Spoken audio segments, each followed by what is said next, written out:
Oh, man.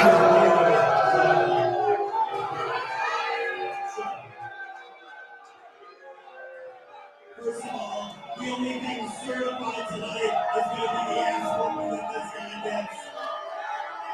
They are booing him out of the building.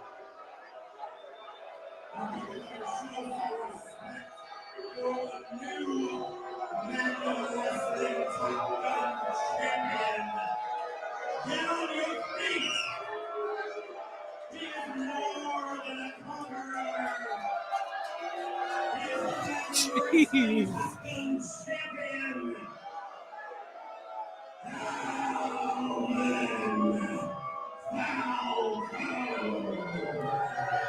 Wow.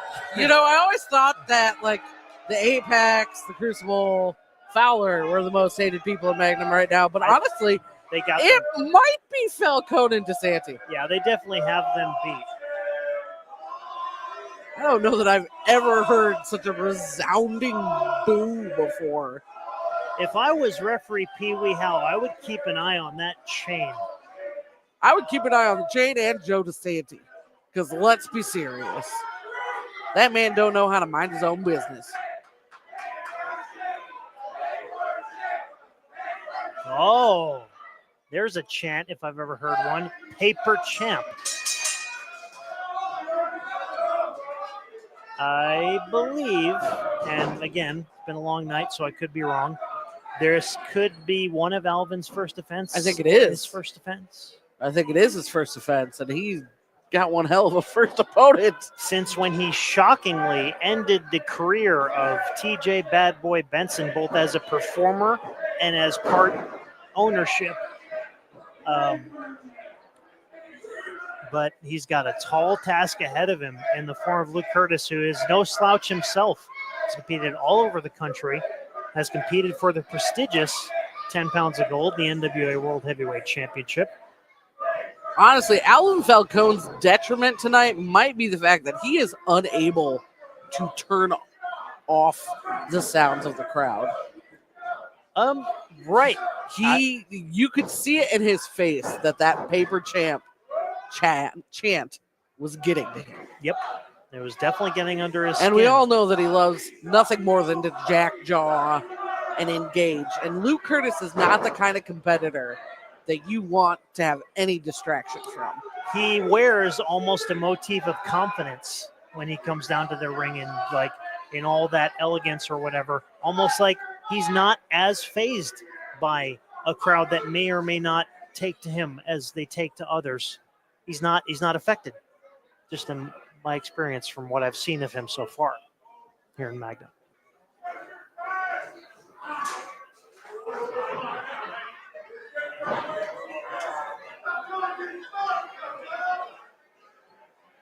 Both men sort of feeling each other out, as is they want to do, especially in a title match like this. And you want to talk about divisions fans are divisions that the Magnum Militia are fans of. Whoa! Oh, that is interesting. Luke Curtis going for the certifier, the knee strike, and Alvin, smart enough, got himself the heck out of the way. Man, that's how you know they're on your side. And man, what if Luke Curtis became our Top Gun champion? That would be such a trip. It would be most interesting. And that certifier, just from the first attempt, looks pretty lethal to me. Yeah. So you wouldn't want your lights turned out like that in the first minute or so of the match by something as lethal that can be hit from any angle, anywhere at any time. Definitely.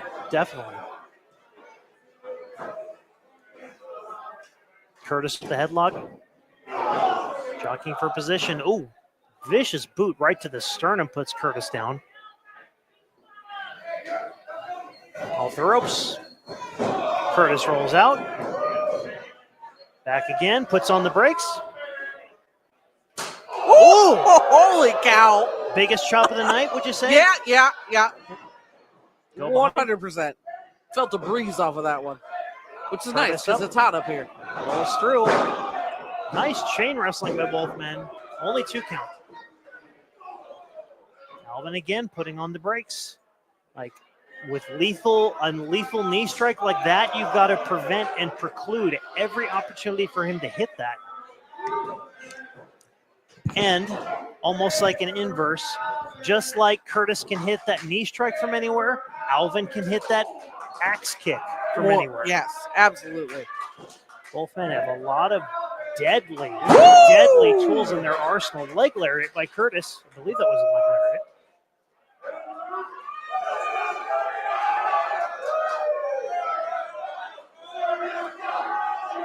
Big old boot to the face. Oh, wow. Just grabs the legs out of thin air, going for a Boston Crab. Smart ring awareness by Alvin, sort of scurrying to the ropes. He went for that Boston Crab, but wasn't able to lock it in. And if there's one thing about Curtis looking like he's losing a little bit of patience with Falcone here. And also another thing about Falcone and anyone under DeSanti's charge, it seems like, he takes every second of that 10 count to make sure his guy gets a breather and they get their composure. Some might call it cowardice. Some might call it confidence. Whoa, we got a fly. Curtis sick of waiting for Falcone to get back in the ring. Was that? Oh, we got a Curtis and DeSanti standing toe to toe. Hey Joe, you might want to get the heck out of here. Was that through the middle? And it was through the middle. Falcone delivering a sharp slap to the face of Luke Curtis while he was distracted by DeSanti.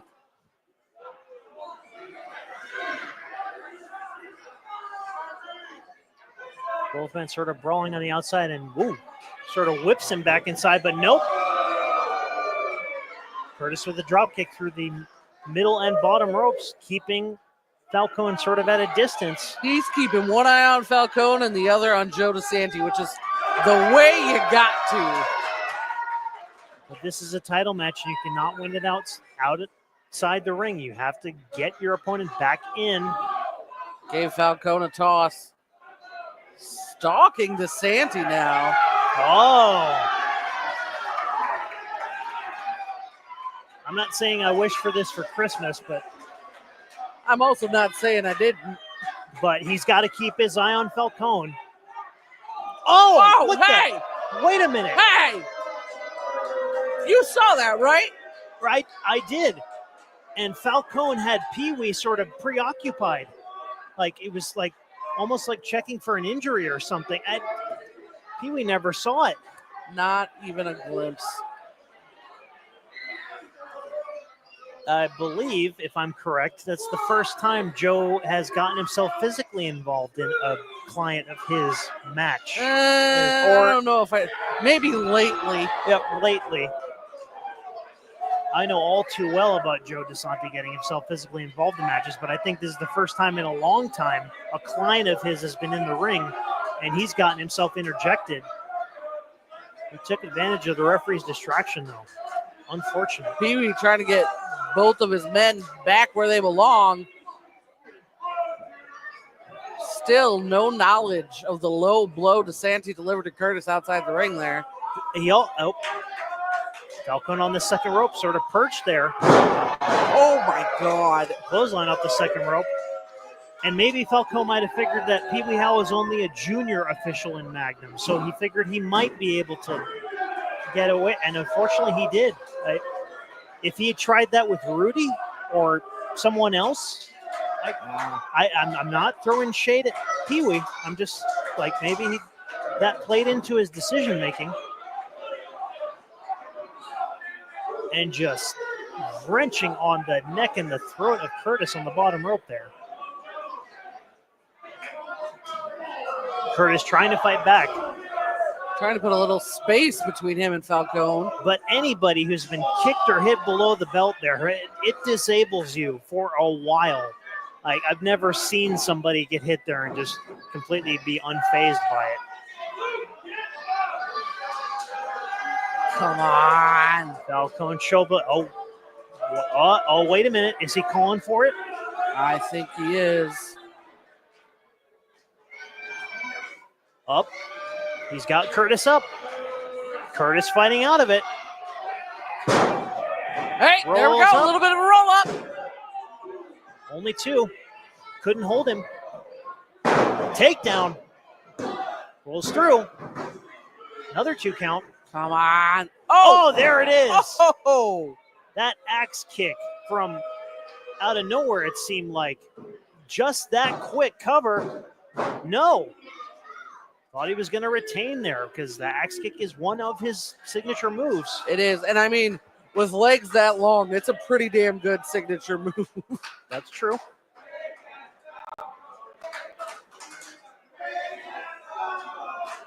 Oh. What are they? Fake ass Falcon. Yeah. Yikes. Put that on a shirt. You know what? I just might. I'll make us t-shirts for Christmas. And Curtis just putting the chops to Falcone, trying to Oh my get God. that momentum back. Snaps lariat. Only 2. And Curtis got the shoulder up and had his, I believe, one of his feet under the bottom rope. So it wouldn't have been a legal pin anyway.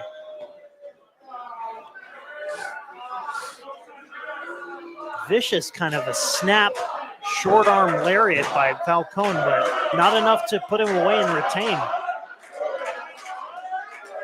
Magnum Militia behind Curtis, trying to get him back in the game here.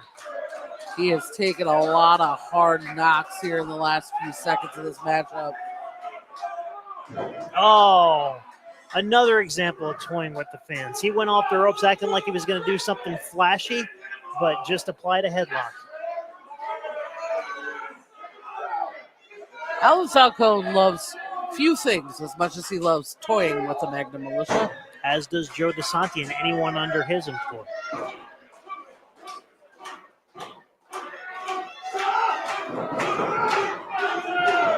Luke fighting back, trying to get that separation.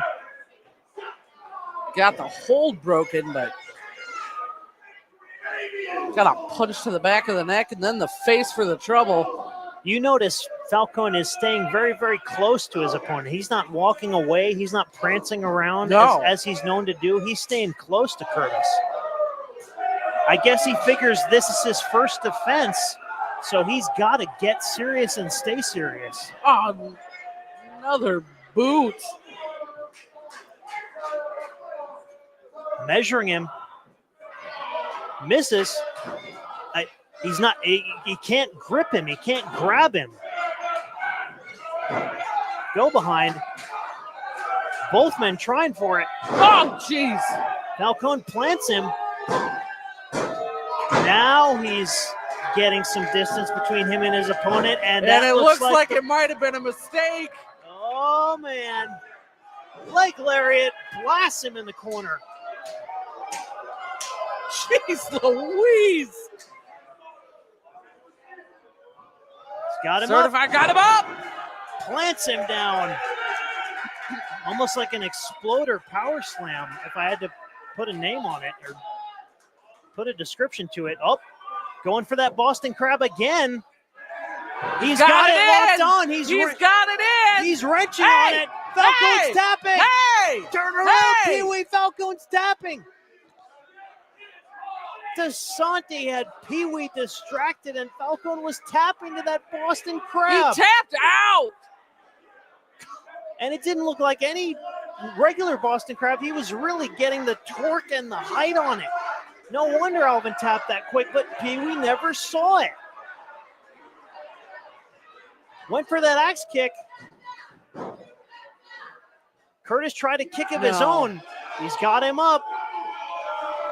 Again, Curtis fights out. And Curtis groggy, but he's still in it. Forearm, both men exhausted, but they're continuing to just battle it out. He's got him.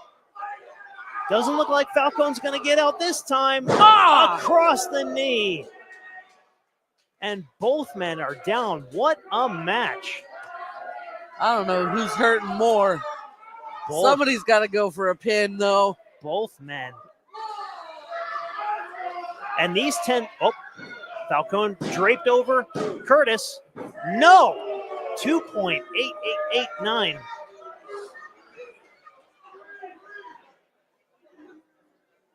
Well, oh, nope. Well, Don't put your hands on the ref. Jaw-jacking with Pee Wee. I keep saying there should be repercussions for putting your hands on an official, warranted or not. But Falcone's kind of clearing his head. He's like, this is a title defense. I got to stay focused. Now taunting Curtis as the man struggles back to his feet. Could getting him on his feet be the problem? Woo! Nope. Curtis rolls through, hangs on. No. Oh, man.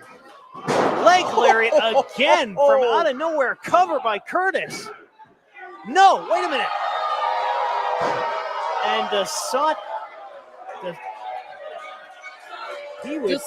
just pulled Pee Wee out of the ring. And I think Pee Wee has ejected DeSanti from ringside. Yep. Back to the dressing room he goes. Curtis is kind of waving goodbye. He's distracted. He's still distracted. Oh, no. Oh, no. Falcone pulling down the knee pad. Oh, no. No, no, no, no, no, no, no, no! He caught him! Caught the leg. Wait! What the? He didn't. No! Wait a minute. No, no, no, no, no! Oh, no. No! No! Not this way. No! No, man, come on!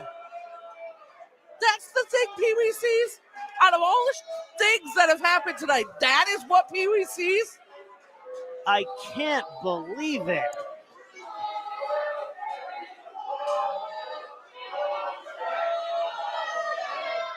No. No. I hate You're supposed to be gone.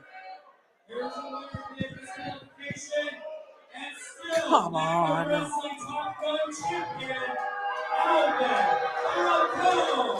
I can't believe again. That.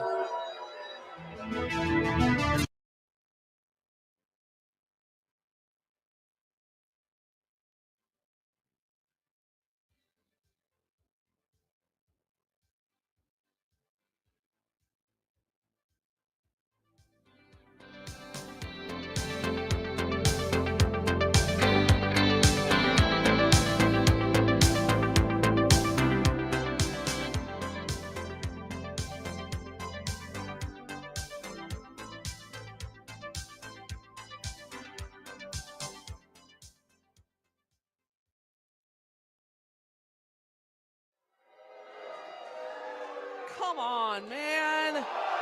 Oh, there we go, but he earned it. He got him, but he earned it. Falcone and DeSantis. He can't do anything. The match was over. It was over, and he got one off. Logan Davis. Logan Davis, I know you're here. My client just got a soul pick. Get out of here, Logan Davis. What are you going to do now? No! I have had it with your crap, Joe!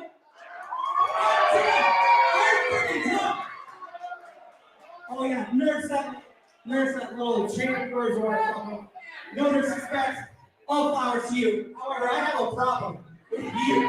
What you just told right there? You have cost me a job. You have cost me friends. Hell, you just cost me my partner at Magnum Wrestling, TJ Benson. I have to do this alone. So, sorry and not sorry for saying, both of you, get the hell out of my ring!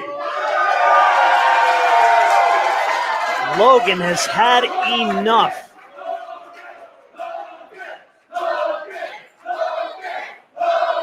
I'm saying right here.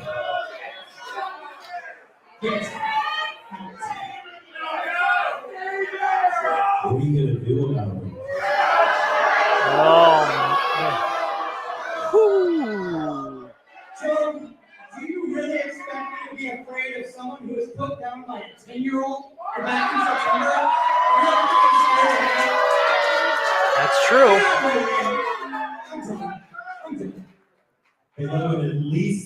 10-year-old had some balls to do something about it.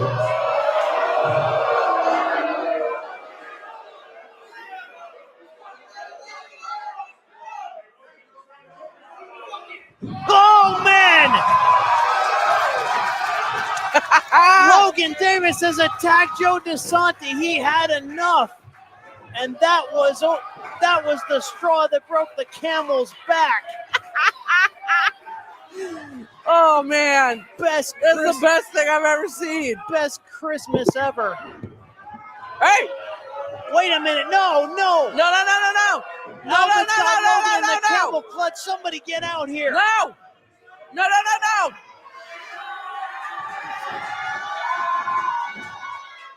Alan Shepard saves the day, but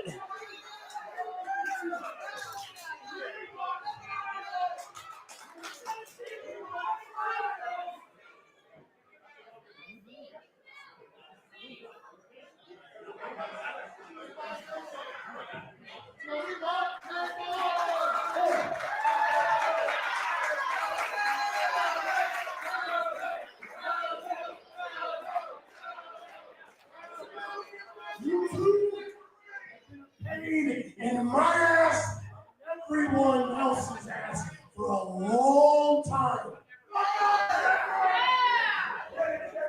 Logan, I agree with you. Enough's enough. Joe, for you to piss off somebody like Logan, you gotta be a real dick. Or not hard one at all. To piss off someone this friendly, this kind, that would do anything for anyone here. Except for me. But I tell you, I tell you what, he's gonna do something for you. He's gonna do something for you. And you too, Joe. Because I got an idea. These two stooges have been a pain in both of our butts for long enough. I say next month, you and me versus Joe and Falcone whoa! What a challenge! Sounds good to me. We might get that Christmas present a little late. I'm okay with that. I'm fine with waiting. What's Logan's answer? Under normal circumstances, I'd say more. But this is Joe and Alvin Falcone we're talking about. You got a deal. Let's do it. Oh, there it is. You heard it here, folks. Next month, Alan Shepard, the prodigal son, Logan Davis, our boss, faces off against Joe DeSanti and Alvin Falcone. There is no title on the line. This is all about business. And that it is. And we've seen how Joe fares against people who aren't normally competitors in the ring. I know from experience, so January is going to be wild already. They may have acted like Grinches after the match, but they're going to get their comeuppance in January. I can feel it. It's going to be fantastic.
Donnie Pepperkirkett, the dark icon, I believe he calls himself now. That's what we're doing now, yeah, I guess.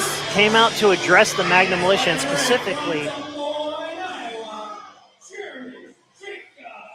he came out to the ring specifically to address then acting interim general manager Jeremy Jacobs, and it was kind of. But he's still acting general manager. Uh, Oh, looks like he might have brought a little heavy with him for the trip, though. This is kind of unexpected. Jeremy Jacobs competing in his first singles match in Magnum since October 2016. It has been a while. And he did not come alone. He's got Con Artis backing him up. Con Artis, one half of himself, a former Magnum Tag Team Champion. Facts. And the both men last month engaged in sort of a war of words, if I can speak, and like because there's kind of a long history that doesn't always stay in the confines of Magnum between these two men.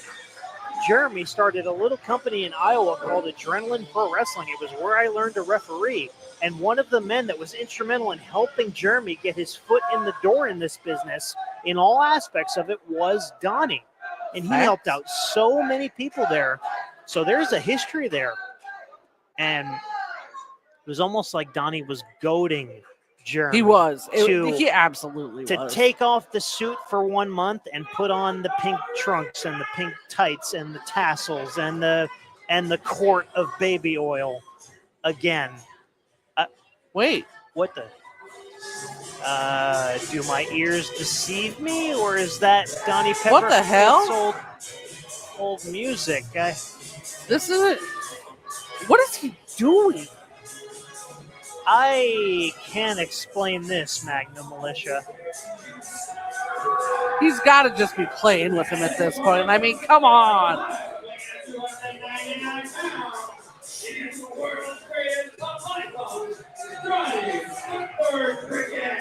You talk about mind games,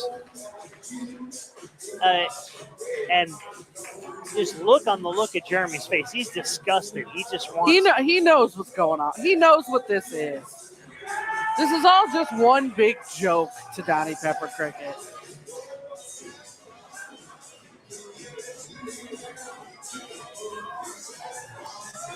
And I don't know if I've ever heard the Magnum Militia not cheer to this song before or clap to it.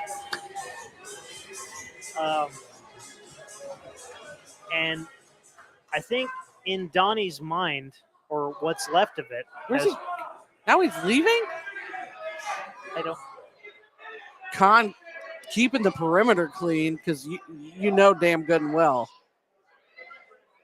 Right, and it's good to have an enforcer, and I mean it was a smart move by Jeremy Jacobs. Right, and we haven't seen Con and Magnum in a minute, so it was smart for him to recruit him to sort of watch his back here tonight. Went to go get a towel. I don't understand. He's just like.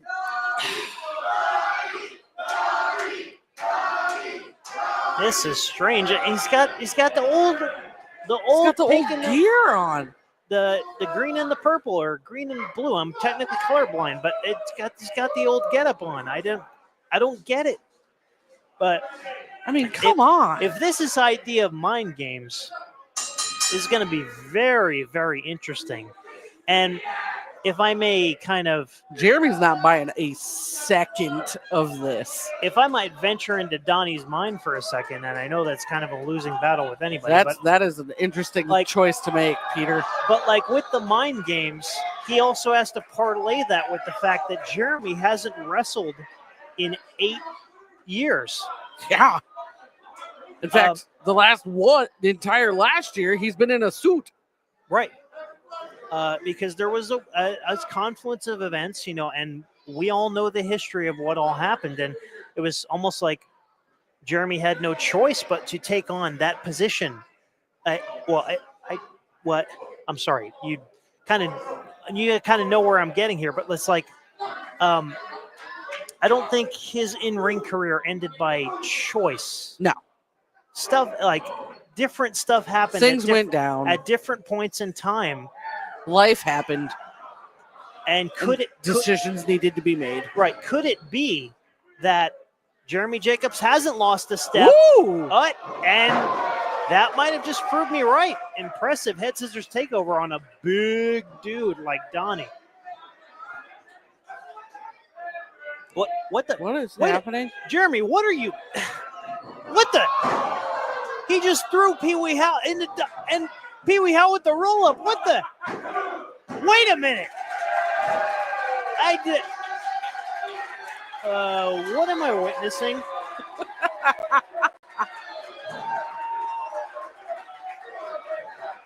Oh God! Oh God! Fun's over. Yeah. And Donnie just mercilessly putting the strikes to Jeremy. And like I said, fun's over. And I guess Jeremy was trying to use mind games of his own, interjecting Pee Wee Howe into the mix. Khan still keeping patrol out there ringside. Checking all the doors, checking all the dark corners. That's a good point, Daisy. The Flock, as they've come to be known, I'm not sure how they got that name, but Oh my God, that's Joey. Wait a minute. Oh, that's right. He just threw that white towel to Joey. Figurative much? I can't explain that exactly. We do know that Joey himself was said, "I'm going to buy a ticket." He did, and he did. And I'm going to come as a fan, as a spectator, to be in Jeremy's corner, sort of in spirit. But now that Donnie spotted him.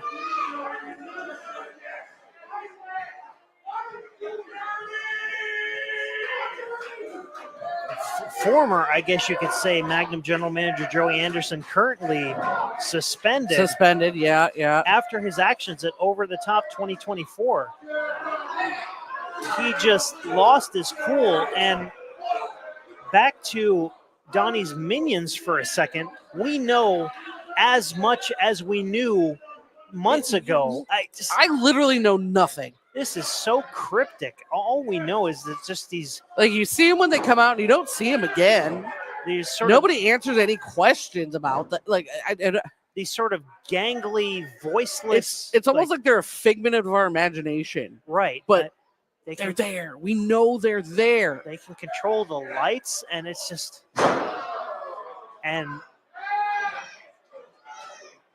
And what's Donnie got in mind for here? Oh! Vicious chop right to the sternum of Jeremy. Donnie just in control. The veteran out of these two by a long shot. Another, almost like a double axe handle. Oh, and again, more trash talk directed in Joey's direction. If I was Donnie, I would keep my eye on my opponent.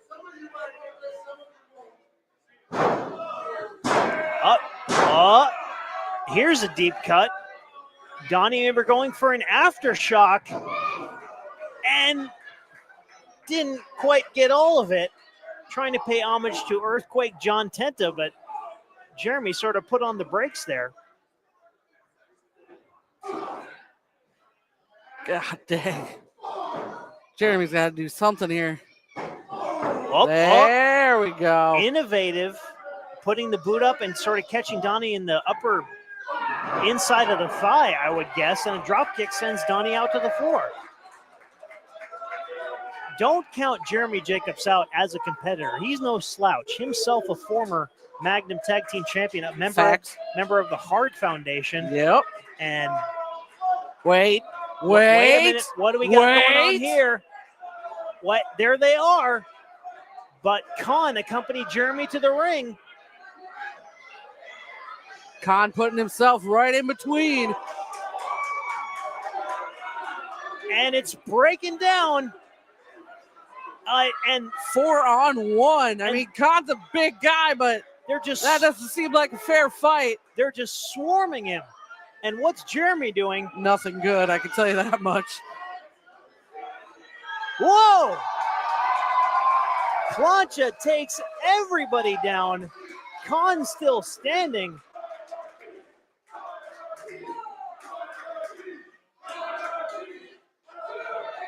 Jeremy made the right decision recruiting Khan as sort of his muscle for tonight. I mean, Definitely a smart move. Jeremy's got muscles of his own, don't get me wrong, but it was very smart of him to have Khan backing him up. Now Khan taking to the flock while Jeremy focuses more on the task at hand. Donnie almost all the way across the ring. Jeremy Jacobs up top. Whoa. Oh, and Donnie just Casually strolled. just walks away. And as he's the veteran, almost 20 years in the game. A little over 20. Khan literally dragging the flock backstage. Oh, wait a minute. Oh, no. No. Plants him. That used to be called the one-hit wonder. It might have a new name knowing what's going on. But he just planted Jeremy. Now he's just toying with him. Joey begging Donnie to just pin him. Shouldn't he be rooting for Jeremy also? Well, I mean, Donnie driver. Jeremy's out. He's not coming back. And Donnie just pulls the limp carcass of Jeremy Jacobs up, and he had the man beat. I don't get it. Well, I get it, but I don't understand his motivations here. Oh, my God. And we all know what this leads to, the Donnie bomb that just drives opponents through the canvas. Oh, Jesus. Came Come on. down with all 300 pounds of just devastation. No. And again, no, one is enough. more than one Donnie bomb. I've never seen this until now. Cover. Oh, my God. Come on, Donnie. We got to put a stop to this somehow. You proved your point. You proved your point. You had your goons come out for momentary distraction. Jeremy is essentially lifeless right now. No, come Trying on, to go for man. a third Donnie bomb.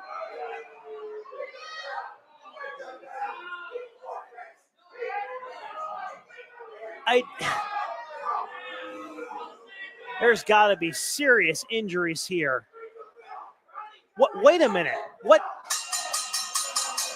Joey just scooped Jeremy out of the ring, making sure that Bonsai did not make contact. A third Donnie bomb not in the cards, and I'm glad. Otherwise, we could have had serious internal injuries for Jeremy Jacobs. And being on suspension, can he even order an official to? I'm at a loss for words. I can't. Jesus.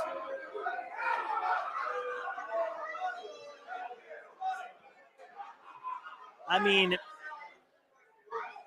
on one hand, I can Ladies and gentlemen, your winner by forfeit, the dark icon, Donnie Pepper Cricket. On one hand, I can understand looking out for a friend, someone you've been up and down the road and looking out for their well-being. But Joey's on suspension. I can't. This is a very, very confusing situation, Magnum Militia. And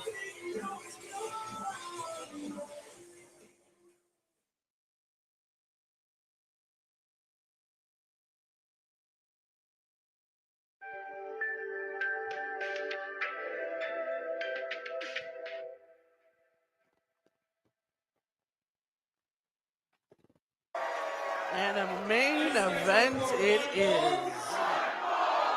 And it is for the Magnum Wrestling Championship.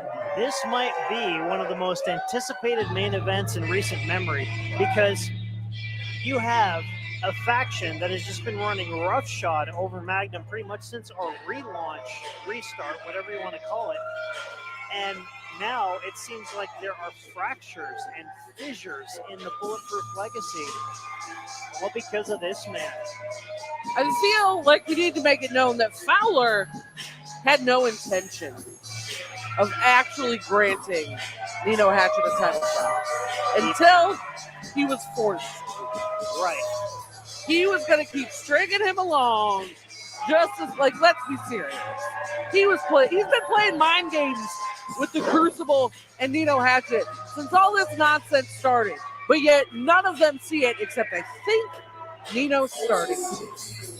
And it wasn't until the HNIC of Magnum had to go through 19 other men to earn that shot. And like I said, at the end, he did not take his eyes off that belt. While the Crucible and everybody else was preoccupied, he was laser focused. He was. He has made his intentions known from the beginning.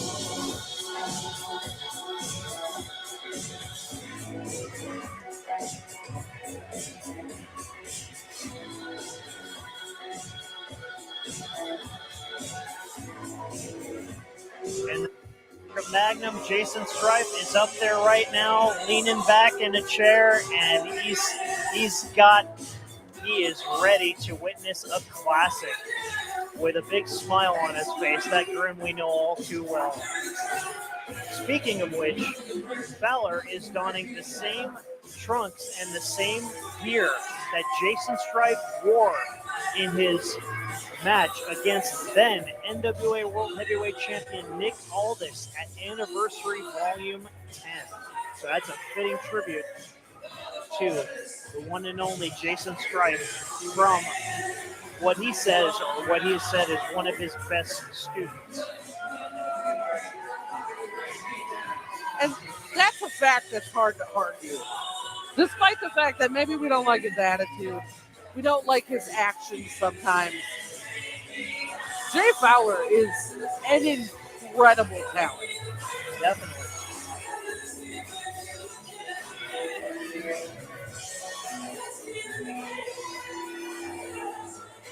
Both men are just staring arrows for each other. This is going to be intense. I have to imagine that the Crucible is sitting backstage watching this one go down. From the streets of Norco, weighing at 220 pounds of 24 karat gold, he is the HNIC Radio Champ.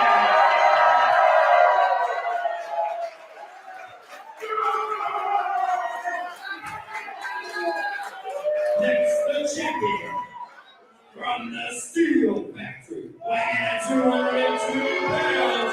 He is the best pound-for-pound professional wrestler in the game today. And he is the reigning and defending Magnum Wrestling Champion of Steel, Jay Fowler. The introductions are over, and it's game time. And game time here at Cold Heart. This is... See at large hasn't really suffered from the injury bug all that too much. No. We've heard stories about how injuries can take someone out action for months, years, even longer than that, but dropping an elbow on the back of that already wrenched knee. But the Bulletproof Legacy and its members have remained relatively healthy. We probably just jinxed them now. Though, right. Although, that might not be a miracle. Vicious shoulders in the corner. Fowler rears up for the third one and hits it straight on. Fowler taking Nino up. Scoop slam right in the center, right where he wants him, I suppose. Springboard, splash, cover. Oh. Or he did. Now he covers. Only two.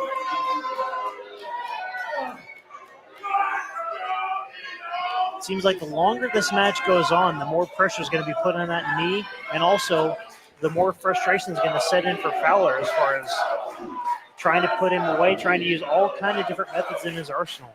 But Nino is very versatile as an in-ring performer. I don't think Fowler has one fan in this room right now. He definitely does not. Oh. And now God, really that wrenching knee. back on that knee.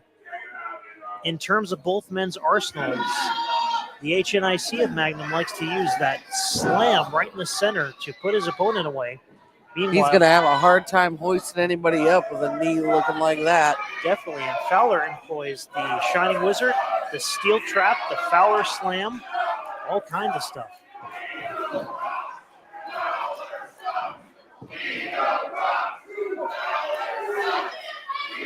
Creative chant by the Magnum Militia as Fowler continues to work on that knee. They are making it no secret who they're cheering for here tonight. Definitely. Oh, and Nino, like you said, even something so simple and innocuous as getting back to your feet is laborious. Running chop, also paying tribute to Strife. Exploder to the opposite corner, well done. And of course, he's got to remind Show everybody off a that he little bit. gets a couple push-ups in every now and again.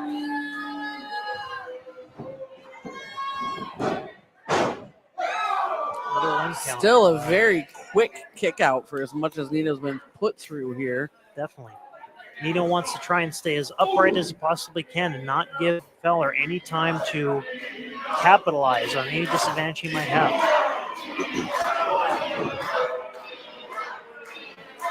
Quick kick puts Nino down to a knee.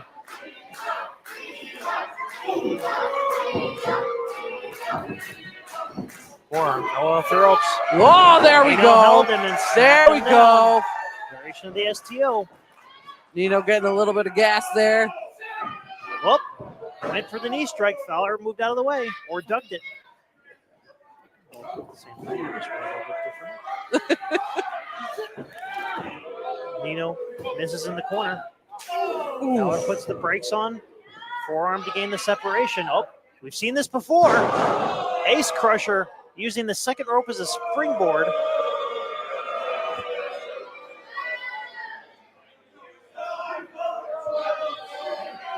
Fowler now covering Nino. 1, 2. Only 2. Nino still quick to kick out, quick to not give Fowler any semblance of any kind of advantage, even with the bad wheel. Things are not looking so hot for Nino now. Jeez, driving that foot straight into the mat, And putting more impact on the already worked knee. definitely, and you got to think that the Crucible is glued to the monitor backstage. I have a hard time wrapping my head around having any emotion for the Crucible, but I cannot imagine how torn they are right now. Right, because these guys have been up and down the road together. They trained together under Jason Stripe. They were his 3 last students. Everyone else in that training class washed out. Mm-hmm. So they were all that was left, and they got that individualized one-on-one attention. When you say it's a brotherhood, there is no better definition than that. So they got to be going through a range of emotions right now.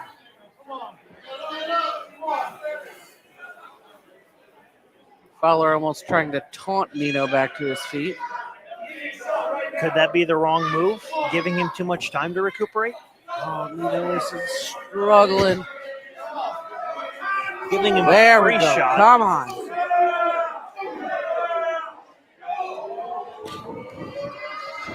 Oh, Trips him up. Oh, no. ankle lock. Oh, that's only the ankle lock, but he's wrenching on it. And Nino just trying desperately to push up and take that pressure off of him. And despite the fact that it's an ankle lock, you can't tell me that's not putting pain on that knee either. Definitely.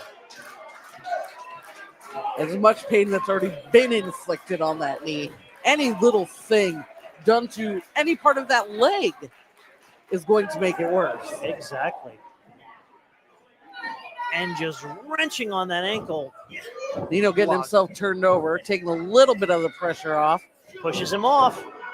Effective. There you go. But can he stand There up you and get back go. to a vertical base? That's going to be the tough part. That seems to be the struggle. Whoop. There we go. That put a lot of pressure on that knee, though, going right back to what you said earlier.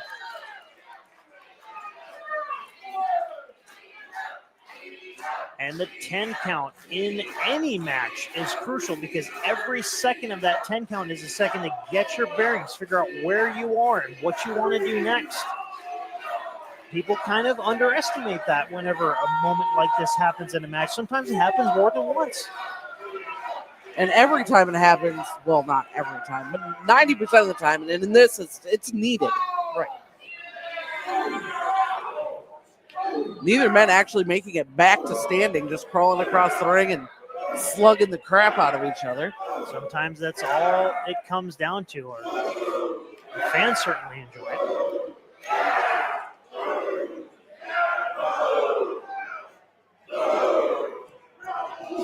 Oh, ducks it.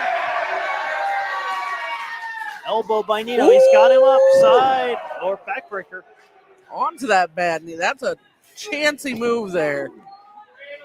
But he's throwing caution to the wind with that one. Whoa. He has to. Vicious boot to the face. There is no way he wins this without throwing caution to the wind. Definitely. Vicious uppercut into the corner. There we go. Getting a little bit of momentum built up. There we go. Fowler prone in the corner. No! Oh, jeez. Super kick. And that's another move he can hit from out of nowhere. Yeah! Plants him. Cover. No.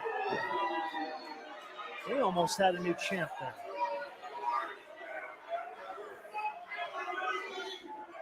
The Magnum Militia, a lot of them already on the edge of their seats here at the German American Society. And I guess the effect of taking off a portion of his wrist tape is to get more circulation into that arm, make it more vicious, I guess. Fowler turns him around. Another vicious forearm. 22. Great technical wrestling. What a power slam. Cover by Nino. No. Damn it. Back and forth and back and forth and back and forth. This is a main event for the record books. While we have a moment here, we should have a ranking system. We should have an award system.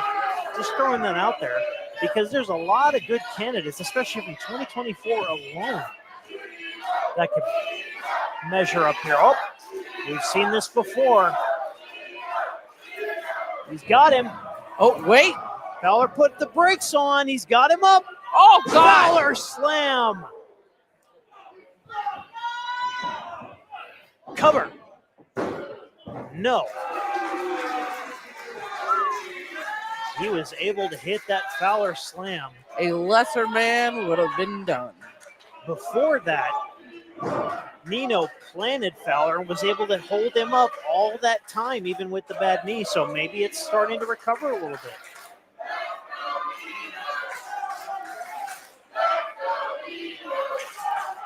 And this is not unfamiliar territory by Fowler, but we haven't really seen him do a lot of flying off the top rope recently.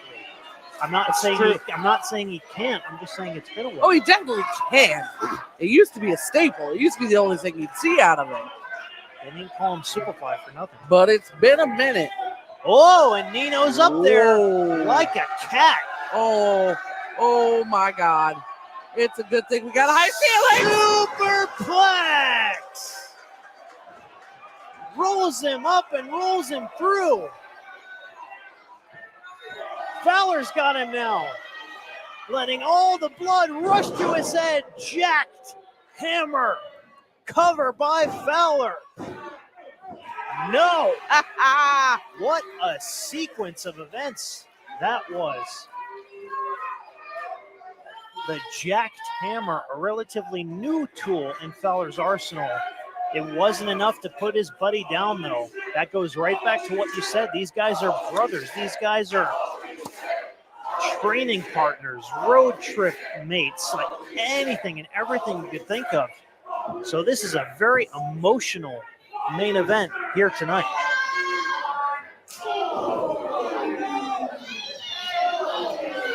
There's those lethal kicks and knees as well. Whoop. Pass by. Woo! Woo! Snap German suplex takes Feller down. Nito looking to follow up.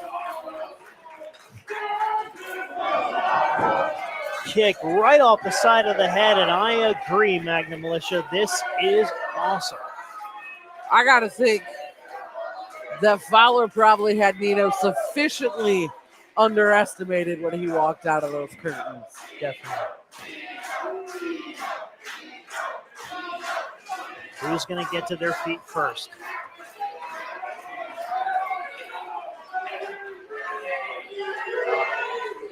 Nino's up first. Fowler's still Not far behind. What? What? Who's threw him the chain? We've seen this before. What?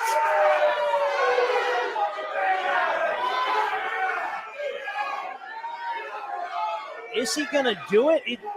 Fowler is daring him to use that chain. Oh! Right to that knee. Did you hear that?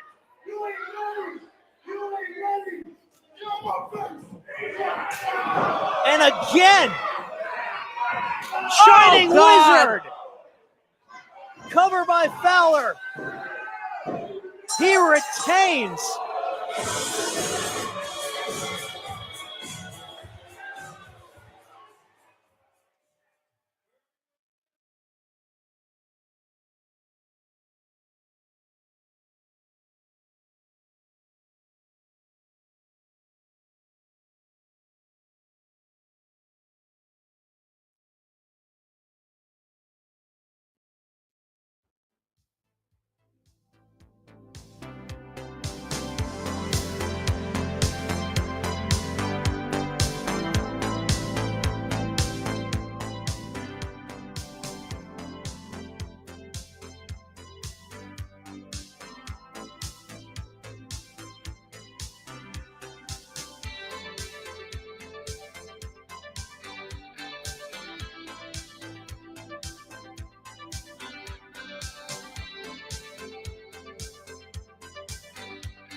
Oh my gosh, I'm frozen, I think.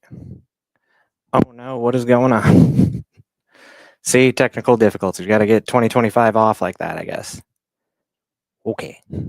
Maybe I might have to reset here in a minute. Oh my gosh. What is going on? I am so sorry right now. Can you hear me? Is everything? Oh no. Okay. Here's what we're going to do. I'm going to reset this real quick.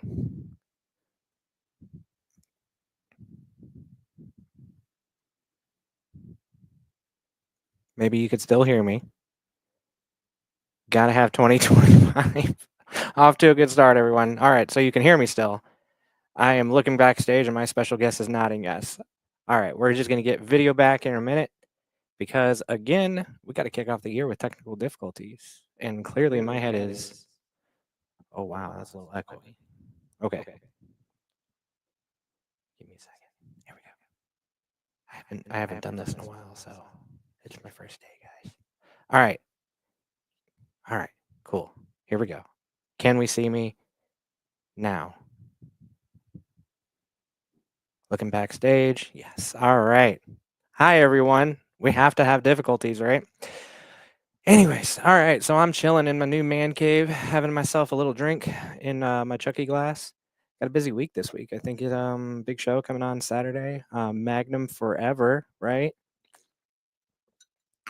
Sorry if you hear that gulp there, but this Saturday, Magnum Forever.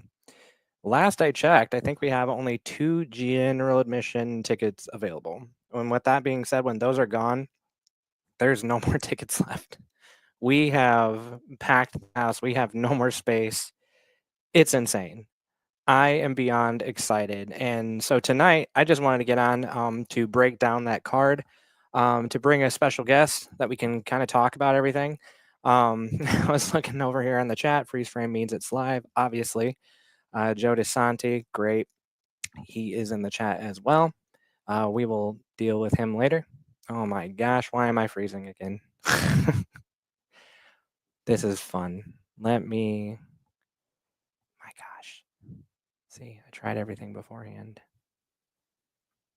And let's just do this. Here we go. We should be good now. You know, I try to do everything 4K and my computer says, nope, not doing that. Anyways, we're getting back to the show. I'm rambling. Technical mumbo jumbo. My gosh. Okay, Magnum Forever this Saturday, almost sold out. I have a special guest with me today. He is still our Magnum general manager, unfortunately on suspension, but you know, tonight we're just going to be friends. We're going to chat. We're going to have a big talk about this Saturday's huge event in Magnum Forever. Ladies and gentlemen, please help me welcome Joey Anderson. Hey. What's up, Logan? There we go. We can hear you. Yes, we're good. What's up? I just see you back there, like nodding the head, the thumbs up. So thank you for the assistance there. It's about as much help as I ever am, technically. Well, I mean, it's a help, you know. How have you been? I know, really the last meeting that we had and the last call we had, it's been a couple heated moments. Well, let's go back to September. We're unfortunately suspension would we have, and we'll talk about, I guess, my double standards on some of that too later. But you know, with the whole getting involved, Donnie Pepper Cricket just getting under your skin, all the things he's doing, and then buying a ticket to, you know, shows afterwards and kind of enjoying Magnum as a fan, kind of relaxing on the suspension because I know 2024 was a lot of a lot of heart attacks for you and a lot of Tums, right? Heartburn, should I say, not heart attacks. So how have things been for you lately? Boring. I mean, I just been hanging out, Logan, you know, idle hands, idle mind. You know, I've had a lot of time to reflect on what happened in September. And, you know, and I've apologized to you. I've tried to apologize to Donnie Pepper Cricket. I don't apologize to those 4 hooded assholes who trespassed into our show. They got what they had coming to them. But I do apologize to Donnie, you know, fell back into some old habits for a moment there, you know, and I don't like the way it felt, Logan. I'll be real honest with you. I really enjoyed what we had going there. Me and Jeremy, you, real cohesive team. We've survived quite a few things. But yeah, no, I've had a lot of time to reflect, and you know where I stand right now. Anytime Magnum needs me back, anytime you need me back, want me back, I will be there. Like to put this behind me. I'd like to move on. And given what happened last month to Jeremy, and you know, obviously there's some rough waters under our bridge there, and we'll get through that. But I think the best way for that to happen is for me to come back to work as soon as possible. Right. And I, given the way things are for me, I would definitely probably enjoy that sooner than later. You know, kind of going a little bit further, I know you and I also had a heated phone conversation a few weeks ago. Some video footage has surfaced with your niece, Sadie Bell. And apparently we have a really creepy stalker backstage. And you know, kind of was doing some digging on that. I definitely I understood the anger going through that. I mean, I am a dad, you know, and even though you being an uncle, like that's still like that's very much little girl to you, you know, like that is you protect her at all costs. And going a little investigation, I have had some information that and I don't mean to stir the pot. This is just speculation, but nearby where that curtain was, there was indeed one of the masks from the flock of Donnie Pepper Cricket. And I mean, they could have easily left it behind. It could be nothing to do with it, but you know, everything is suspect at this moment. So I'm not accusing anybody. That is literally all the information that I have. And I mean, given that being said, I can see the anger in your face right now. Just what's coming up right now, man? I have my suspicions too, Logan. Yeah, I got my suspicions. I would hope and I need whoever was holding that camera to hear me now. I will burn Magnum to the ground to protect my family. As you're saying, Logan. That's completely understood. We're gonna get back into some happy topics. We are still gonna investigate because that's not okay by any means. Whoever it was, I hope they step forward too. You know, I'm not gonna say punishment won't be had because it will, because that's not tolerable in any locker room, let alone that creepy nature. But talking about, you know, happy things, you can get back to work. You know, given I'm trying to take some control of things, I definitely want to see you back into the role that I have trusted you with. And I myself, I do want to apologize not only for what was happening backstage. It's still, no matter what, you know, that is my locker room. I have to like be understood and aware what's going on back there. But I also want to apologize to you. You know, I know in September, I did have to suspend you, and then here we go. 3 months later, I'm laying my hands on people in the ring. I guess I know where you're coming from. I will say, you know, all double standards aside, I was pretty impressed, Logan. I mean, I saw the video like that. I'm just, some people have it coming to them, but keep going. Like I said, I mean, Joe has been a thorn in my side for many years. I mean, as I said in the ring, he has cost me a job. Back a few years ago, I lost my director of operations position due to him. He has cost my co-owner, my partner with Magnum right now, TJ Benson, lost his job, lost his career. And you know, he's through lawsuits over at Magnum Wrestling. He has done everything under the sun to just get under my skin. And you know, it was the simplest of, I guess, insults, saying, you know, a 10-year-old has more balls than me, which, you know, when it comes to Alan Shepard's son, man, that dude's a warrior. So I would any day, that kid's tougher than me. But the fact that he said what he said, I mean, it finally snapped. Enough is enough. I can't be walked all over. Personally, when it comes to Magnum, Jason Strife steered this ship for so many years. And not only that, he was a phenomenal in-ring competitor, dude. Nobody would walk all over him because they knew he'd punch them in the mouth, the next month that they try to do anything. And I feel like backstage, people look at me like, oh, what's Logan going to do? He's a guy who pushes buttons. He does these things. And with the way things have been going, enough is enough. And I'm going to start with Joe. I'm not having it anymore. And, we'll get into that whole match later. But, I just wanted to apologize because I finally see where the competitors come from, where all the athletes of Magnum come from. When that anger just boils, sometimes that fist just has to fly. I mean, with all due respect, Logan, I was trying to rid our ring of 4 trespassers, and I accidentally, I swear, accidentally caught Donnie. I couldn't count in the moment. I thought I saw 5 hoods. There was only 4. You might have consciously made but hey, who's keeping score? I appreciate the apology. Yeah. Joe right now trying to get under my skin. Both of you should be absolutely shamed for such an abusive. You're a fan that night. You're completely innocent in all this. And I've explained to you, Joe, absolute travesty or not, like what you did right before, inexcusable. We played the replay earlier. Falcone's actions, and then you want to call foul when something goes against you, yada, yada, yada. I will say, I don't know if you noticed, wearing a nice little thick chain today. I guess that's my way of saying this is going to sound, the balls have dropped on the Magnum owner. I'm ready to fight for this Saturday.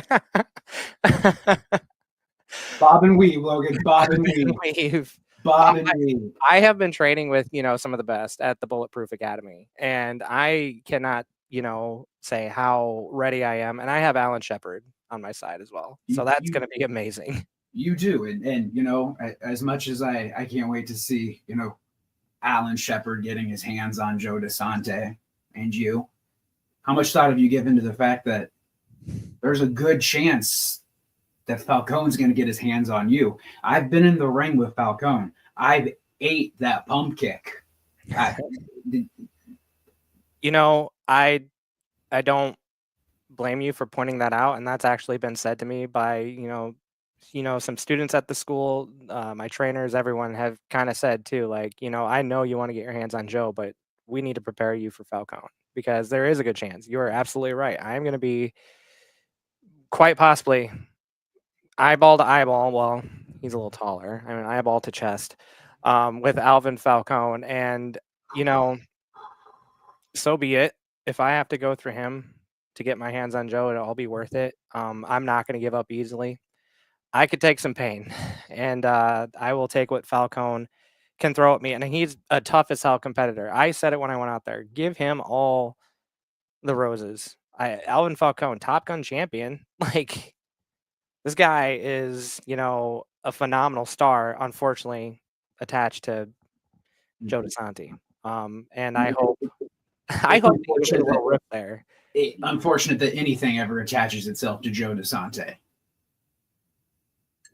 There's lice that won't attach themselves to Joe DeSante. There's global pandemics that want nothing to do with Joe DeSante. There's Alvin Falcone.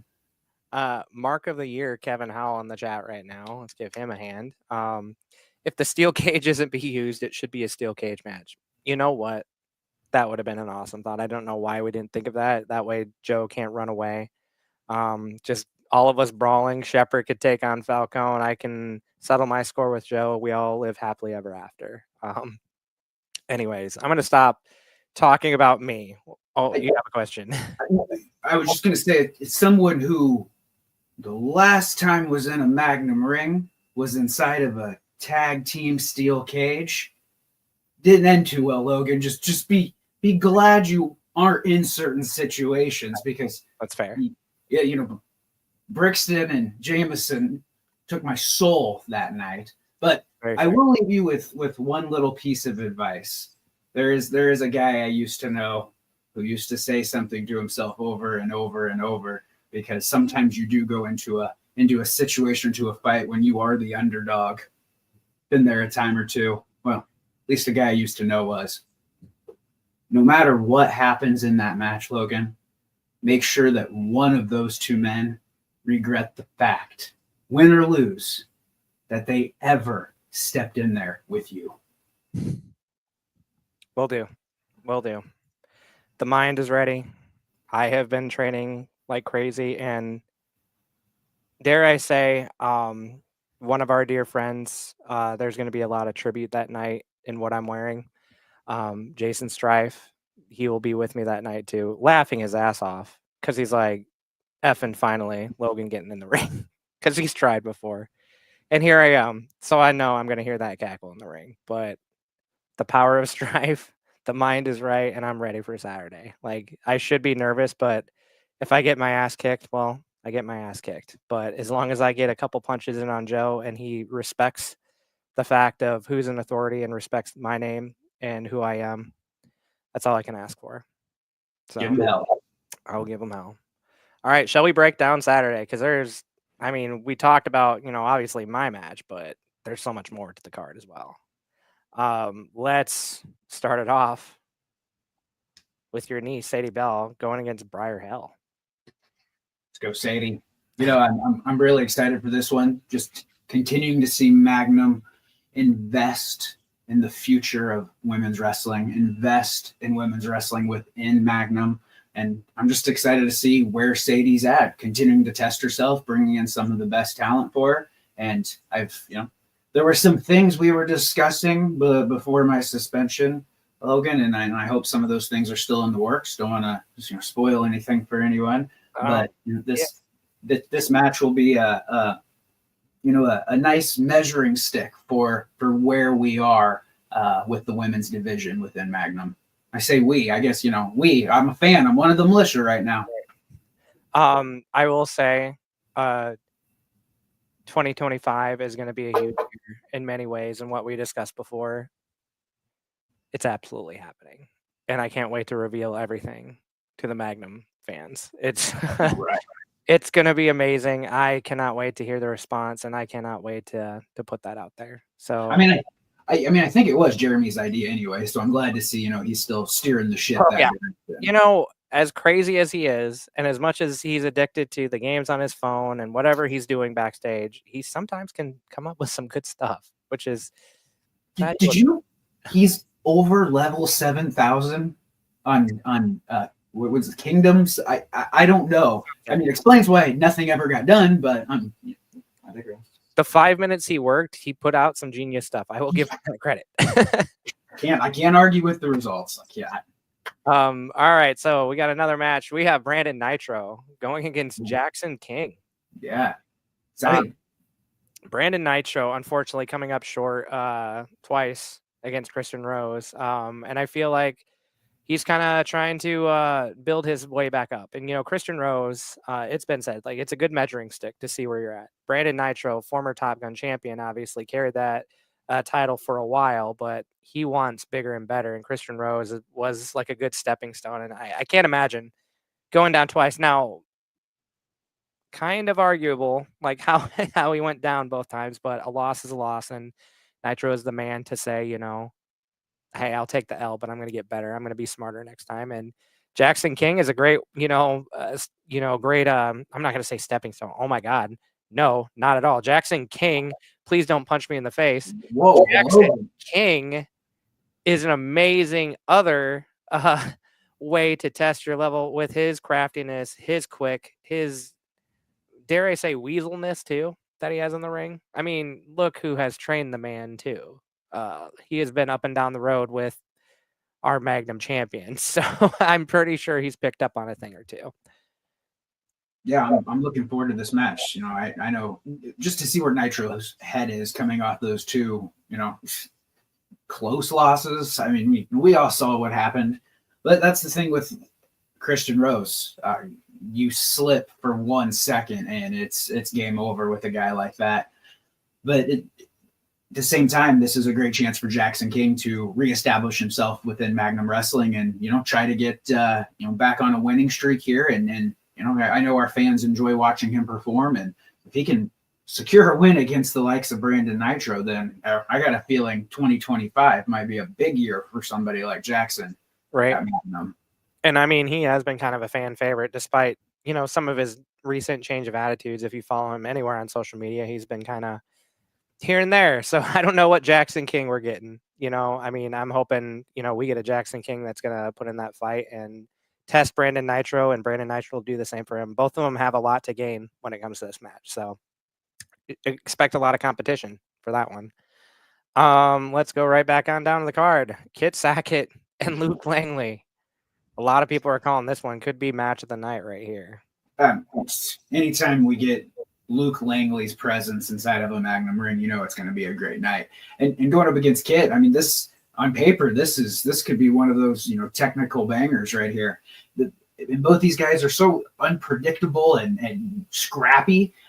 You know, Kit, a little bit more of that dirty scrap, but Luke can throw hands with the best of them. I'm really looking forward to this, and I just, anytime I see Kit Sackett verse and it doesn't say Red Wing, I just always feel for Kit a little bit, and I feel for the guy that he's in there with, because the man continues to ask, and we continue to see not that happen.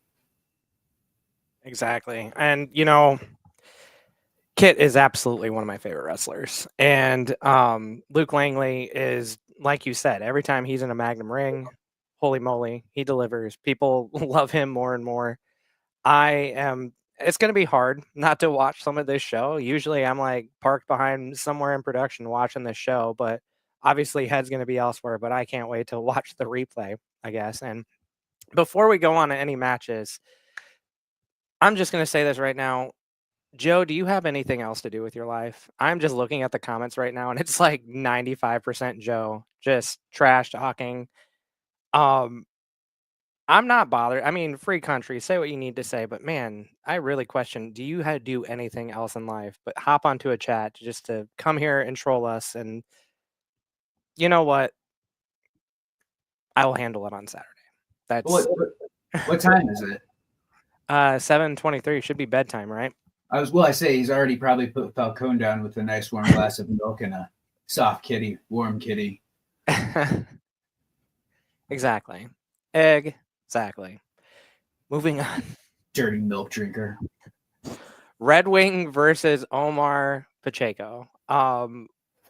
We have seen what's been going on backstage. Omar has been kind of acting a little weird. Weird? Coming up to Jeremy after Jeremy had his hellacious match, had the nerve to come up to Jeremy and ask for stuff. And Khan, you know, just said, hey, you know, we're not going to be talking right now about anything. Omar, you know, if you watch closely in that backstage video, Red Wing's just stuck in the corner. A day later, we get another video. Red Wing finds him in the stairwell. Hey, man, I overheard you want a challenge. You want something big. I'm the guy. Oops.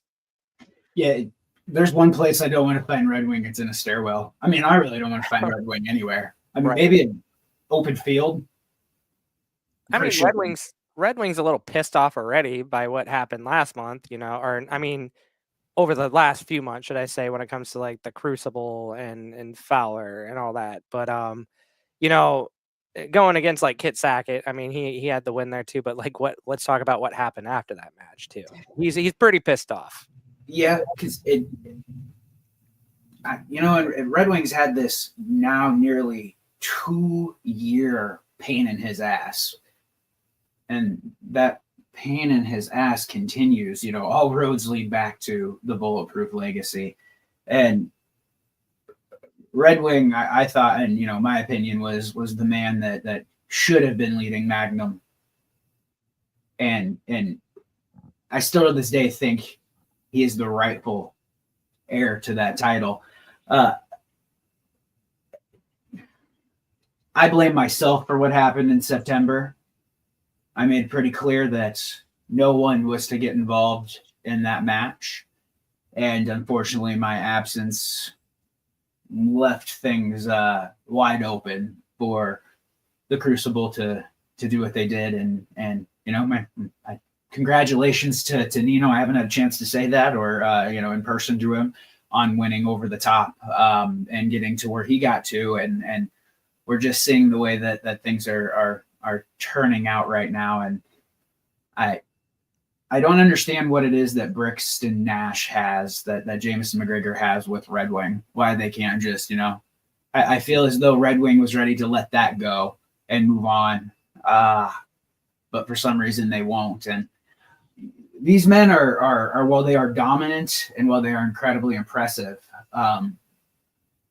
they haven't been around as long as a guy like Red Wing or a guy like me. And the one thing I would say to them is stop poking the bear. No kidding. Because it might be a grizzly bear, might be a brown bear. Sooner or later, you keep poking that one, it's going to be a polar bear. And you know what they say, boys. So my advice to you, if you want to just continue being present, leave things be. I mean, that's good advice. Before we move on to the next match, I know you were talking about Nino Hatchet. let's kind of give an update on Nino Hatchet. What happened after the main event last month? Nino Hatchet viciously attacked by his mentor, the leader of this Bulletproof Legacy, Jay Fowler, our Magnum champion, limping out backstage. Found out he is not cleared for competition this month. Like, he's notably absent from this card. I have talked with him. I have told him, please take the time off. Things will be addressed. I know he's man enough to know, like, it wasn't his time in December as much as he wants it, but that doesn't mean he's going to quit. I've been seeing a new fire in Nino that is very dangerous. And I feel like this injury and giving him a month or two to like recover at home, I feel like this fire is going to burn even brighter when he comes back. So wishing all the best to Nino Hatchet. I don't remember the specifics on the leg. I just know, better safe than sorry. This guy is on the up and up. I don't want anything worse to happen. It could be like a pretty bad sprain, whatever the case may be. I'm looking out, for the future of Magnum. I'm looking out for everybody on that roster. And if they need to take time off, I have to be the one to tell them. While he's not happy, I know damn well he's going to come back even stronger, and things aren't going to go well, I think, after his very own brothers essentially turn their back on him. Yeah, it's the first one hurts the worst. I feel for Nino. I've been in that position, unfortunately, before, but never in that moment. What was the biggest moment of his career, biggest match of his career, and like you said, to have his mentor not only beat him, and what my opinion was in, he cheated. Fowler cheated. He introduced that chain into the match, and good on Nino for not taking the bait, but in a way he still did, and that shows the mastermind that Fowler is. And the thing that the injury will heal. You're right, Logan. The thing that I feel for Nino the most in is up here. Right. Like you said, where is his head at right now? Who does he turn to? We saw the Crucible very much make they made a decision that night. Right. And we know where their allegiance lie. And so I do feel for Nino, but like you said, once he's healed up and he comes back, I know the fire that Nino Hatchet has, and Jay Fowler better watch his back. And I will say, despite their actions a couple months ago with the Crucible, this month they kind of looked even more confused, or this last month they looked even more confused by what Fowler was doing. Yeah. So I will I don't know what is going on with the three of them. The Crucible, Nino and the Crucible, them, the boys right there. The final class with Jason Strife, these guys are brothers through and through. And I feel like what happened last month, even the Crucible, as vile as they are, they knew something isn't right. So I'm very intrigued to see what's going to be, brewing the next few months and see how firm this foundation is with the Bulletproof Legacy. I have my doubts. But I could be tricked. I was fooled before. Look at Weekend at Strifes last year. Who's the fifth man, and oh my gosh, it's Fowler. And Logan, that's the thing with this group, and I'm not falling for it anymore. I'm not falling for the manipulation. We have. How many shows have they ruined? How many shows have they outsmarted our plans? How many shows have they just blatantly spit in our faces? So no, I'm not buying the sympathy anymore. I'm not taking it hook, line, and sinker. I don't trust a single one of these men. No. And we saw what they're willing to do to their own brother. So I mean, Logan, what I would say right now is just, focus on what you got to focus on, but don't turn a blind eye to these guys. Yeah. They're always up to something. I will be watching, and I hope Nino's watching. I mean, I could be fooled by Nino right now. Who knows? Magnum Militia. What can't see Nino doing it twice. I can't see Nino sacrificing that opportunity two times. I mean, that is top level. I mean, his dare I say, like, idol, his hero, like Jason Strife, like his boy, like his man, like this dude that brought him up, like trusted him with so much to hold the same title as him, as the legacy builder of Magnum. Like, I can't imagine how much that's going to mean to Nino. He wants his time. I will just say this in the context of who lies with who eliminated who and over the top. It's very true. All very true. Magnum Militia, as I was saying, please feel free to leave your comments. Have some questions. I know 95% of them are Joe. I don't know if he went to bed yet, if Alvin Falcone was crying for some more milk, whatever the case may be. I am going to watch what I say. I do have to step into the ring with at least, I mean, and I feel like I could take Joe. I'm, Falcone, like I will say I'm a little nervous, but that's neither here or there. I will watch what I say, but please, fans, you're not stepping in the ring. Say what you want. Let your voice be heard. Ask your questions. We're going to go over the last couple matches here on the card. And I'm going to send Joey off to bed himself, I guess. And I'm going to play a little bit of some video games, some retro video games here in a bit, and just hang out with you guys a little bit more. So that being said, we got another match right here on the cards. Let's go right back on down. Your favorite guy, Donnie Pepper Cricket, going against two students right now of the game, Drake Holloway and Riley Carter. Drake Holloway just coming back from the Black and Brave Academy, so he has a whole new arsenal of tools. Riley Carter, student of the Bulletproof Academy as well. Going against Donnie Pepper Cricket. I mean, one would say Donnie's probably having an easy night out. Quotes. You can't see me. I'm doing the air quotes right now, but these two men, one is dangerous enough, I feel, could be crafty enough, but both of them, and the watchful eye of, I hope you don't get involved, Joey. I mean, I saw you bought a ticket.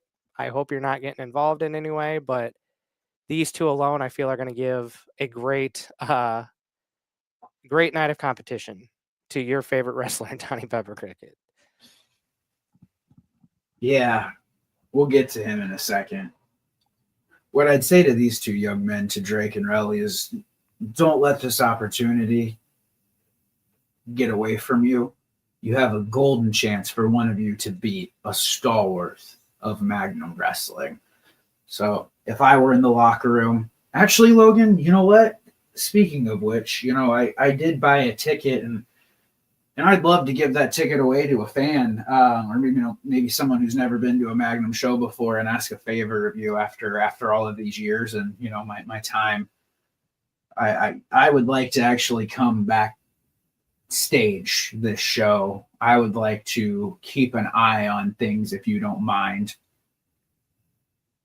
Nice to see Christian Rose show up. Yeah, you just missed me. Put you over there, big guy. That close. Oh, he's gonna hurt me again. But I'd like to come be a guest, say hello to some old friends, promise to be on my best behavior for personal reasons. But if I were back there, what I would say to these two young men is what a great chance to work together, be a cohesive unit, beat the absolute brakes off Donnie. Just pummel him, kick his head in, stomp him while he's down.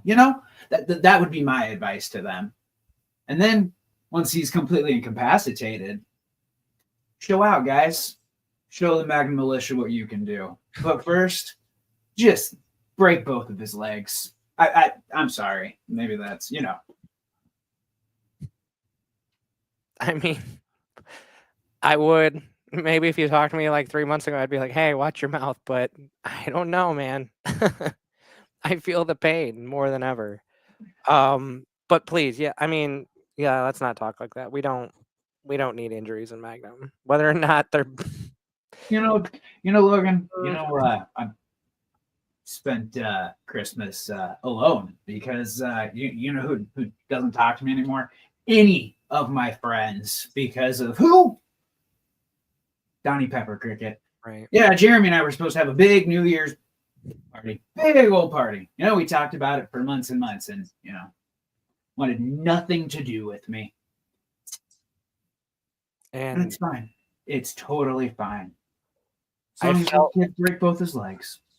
And I felt that emotion by what the Magnum camera crew caught backstage in that moment too. And Joey, like I haven't really seen you I've seen you emotional before, but that night, I hate seeing it. Like when you're brought to tears, man, it hurts because you're a tough, lack of a better term, son of a bitch through and through. And like seeing you broken down to tears, I mean, that just shows like the amount of friendship you have with Jeremy. Yeah. I'm just, the more I try, Logan, the more it seems like I'm just setting things on fire. Everything I touch breaks lately, and so maybe it is a good thing that you suspended me before. Maybe I broke Magnum. No, but I guess it'll make me an even better general manager if I'm ever able to get the suspension lifted. It will be lifted. I promise you that. We've had those talks, and I know it's hard to like look in the mirror and think this is the cause. I mean, it's right. Who needs friends when you got power? Eh, Donnie? It's a very testosterone driven locker room, and anything can happen. And it's not your fault. And I still hope you, at the very least, in my eyes, take about another month off. We'll get you back stronger than ever. Keep on resting that head of yours. It's not your fault. That's all I can say. I take responsibility in a lot of it too. I mean, I put you in a lot of places too, and this is by and large why I'm stepping into the ring too. I'm tired of kind of hiding behind the computer screens myself. But please keep on taking that time. You'll be back stronger than ever, and hopefully we see some justice in just a little bit of form and seeing Donnie Pepper Cricket lose to two brand new students of the game. The very dangerous, very standout Drake Holloway and Relly Carter also making waves right now too. It's gonna be a tough night. Whether or not you combine, these guys don't have even like a year or a little over a year of experience, but I feel like they can catch Donnie off guard. You know what? They're making their miles. I've seen them out there grinding. I pay attention to those sorts of things, and I'm really looking forward to seeing where these two are at. This will be a great test going up against the likes of Donnie Pepper Cricket. Yep. All things aside, Donnie is the longest standing member within the Magnum locker room. He's seen a lot of things over the years, and so he knows a lot of tricks. So I'd be very, very interested to see what these two young men can do with the likes of Donnie. Well spoken. And that's together. Let's talk about our main event. We already jabbed on about me, but we got a huge main event. We have the returning. Oh, wait, no, that's me. That's still you. Oh, there we go. There we go. We got a huge main event. our Magnum champion, Jay Fowler, going against the returning and very, very athletic Kenny Alfonso. Lincoln, you're going to miss something in this match, is all I can say. Oh yeah, if you're new to Magnum Wrestling, if you've been coming for a while and you've never seen Kenny Alfonso wrestle before, you are in for a treat. And I'm very happy that you and Jeremy were able to work this match out, because when you talk about a man who can come in and take your title like that, Fowler may not have to worry about Nino, because if his head's not into this one, we know what Kenny Alfonso's capable of. And like you said, yeah, Logan, this kid will kick your head off from 3 different ways, and you still won't know what happened. I'm really looking forward to this one. This is one I'm just going to pull up a chair in the back, and if you let me, or maybe I'll use that ticket after all to sit front row for this one, because that's, as the kids say, it's going to be a banger. Yeah. I mean, like I said, Blake can miss it. You're very right. What Fowler can bring fast, Kenny Alfonso can dodge that and bring something back even faster. Yes, this has been a match that I've been in my head for a while, and Jeremy and I having discussions to put it together, and it finally fell into place. I am so excited. I have worked with Kenny multiple times. Each match I have seen of his is an absolute delight. Fans are in for a treat if you've never seen him before. We're going to have a lot of new fans at this show, a lot of new faces coming into Magnum, and what a main event to introduce them to Magnum. And he's just so nice. Kenny's just right.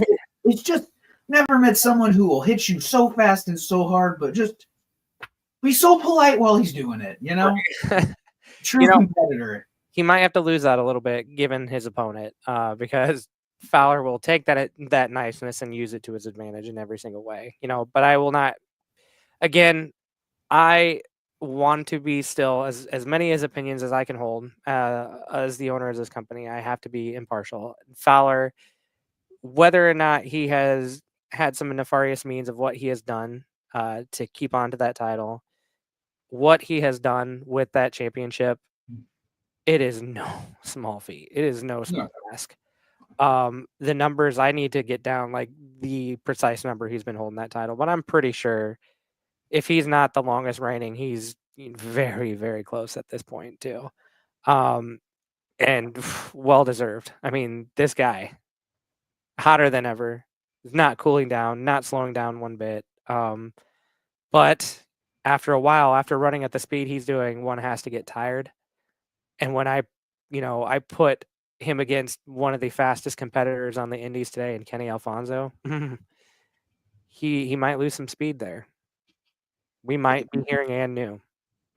I mean, it's not lost on me. Maybe some of our newer fans don't realize the significance of what January means to those of us in Magnum Wrestling. This show used to be anniversary volume. Enter that number. Right. And we have had some incredible matches happen in the month of January at Magnum Wrestling.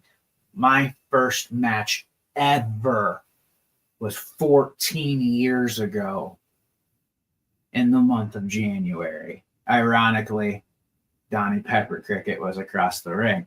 But if you think about the history of the month of January, the NWA titles, the Magnum Wrestling titles that have changed hands, all of the, from the Piggy in the Banks, everything that we've seen happen within the month of January, there is magic. Just because we've changed the name doesn't mean that this month still is not so special to Magnum Wrestling.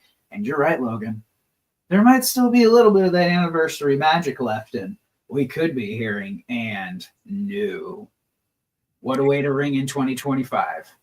Exactly. I'm kind of going through some comments here that I'm seeing on the thread. Please leave your questions for Joey before I send him off to the evening. I haven't been watching football, but I imagine it has been a great night. I don't want to bring that up in any pain. How the Packers do?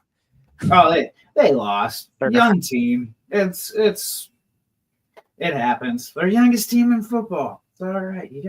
These are the seasons where you take these losses, but they pay off later. So Maria kind of has that guesstimate, 660 days. You might be close. I'm not sure. I mean, yeah, he won the title 2 years ago in March. Am I doing the math right on this? No. Six more days. I'm out. See you later. It's been real. Thanks, Maria. I'm gonna go back. I mean, if that is 666, and if he loses at 666, that's all. If you say it one more time, Duke's gonna show up. I don't have a problem here. Sorry, Duke. Terrible impression. Miss you, buddy. But I owe him like I don't know. 17 deals. I don't even have that many sold. I will have to check the math because I know no matter what, it's an impressive number. And yeah, just kind of going down here. I don't know, Geneva, longtime fan. We love you in this house, Joey. We all do. You're healing. You'll come back better than ever. And honestly, please, as long as you promise to be good, because my mind's going to be elsewhere, and I trust you. Pinky promise, not cross my fingers. Pinky promise. Pinky promise. Please stay backstage. Enjoy the show. Be amongst your brothers and your niece too. Niece and another woman of Magnum. Just best behavior, please. I just secretly miss catering. That's all. I just miss catering.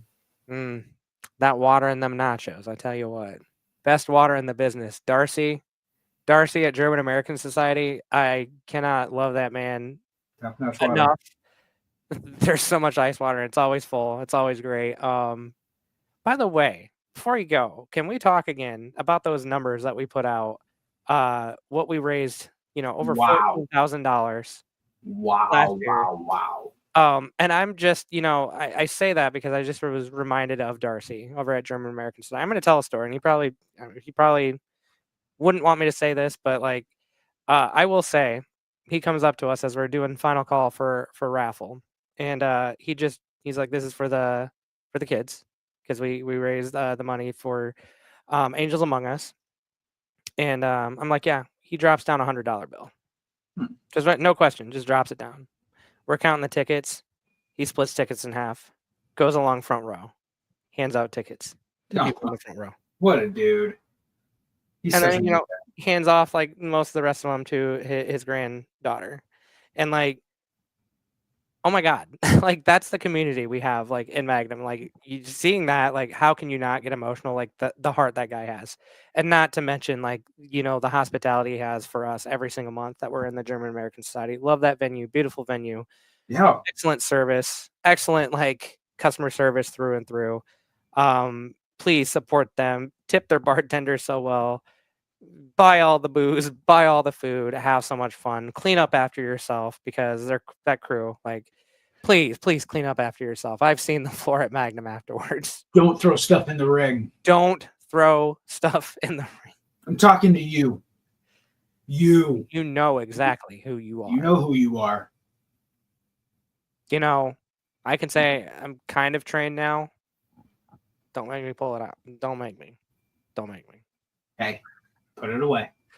Put it away. Put it away, big guy. Okay. You don't know what to do with it yet. It'll just go off. Okay. Keep it on. Black eye, Put it back in the holster. Put it back in the holster. Back in the holster. Sit on it. Come on. But $14,000. Thank you again, Magnum Militia. That is amazing. I want to grow those numbers this year. We're gonna have a couple awesome charities. Again, the charity shows are not gonna stop. We're going to break that number. I want to, if we're not at least a couple grand above that 14,000, I don't know. Come on, let's do this. There is nothing that warms my heart more. Especially, the charities. It's dogs and kids. Two of the most pure, things on the planet that you can have, this is it's amazing. And we're locking down who the charities will be this year. And when we reveal them, please let's make their day. Let's show them how big of a heart our community has.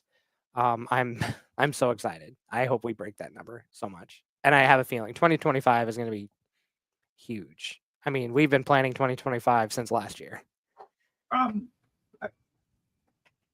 If you and Jeremy are continuing down that path that we had set, then yes, I am very excited for for what the next 365 days and beyond holds for all of you, Magnum Militia. This ain't about us. It's about you. I think Joe's talking about me getting my foot broken off in his ass.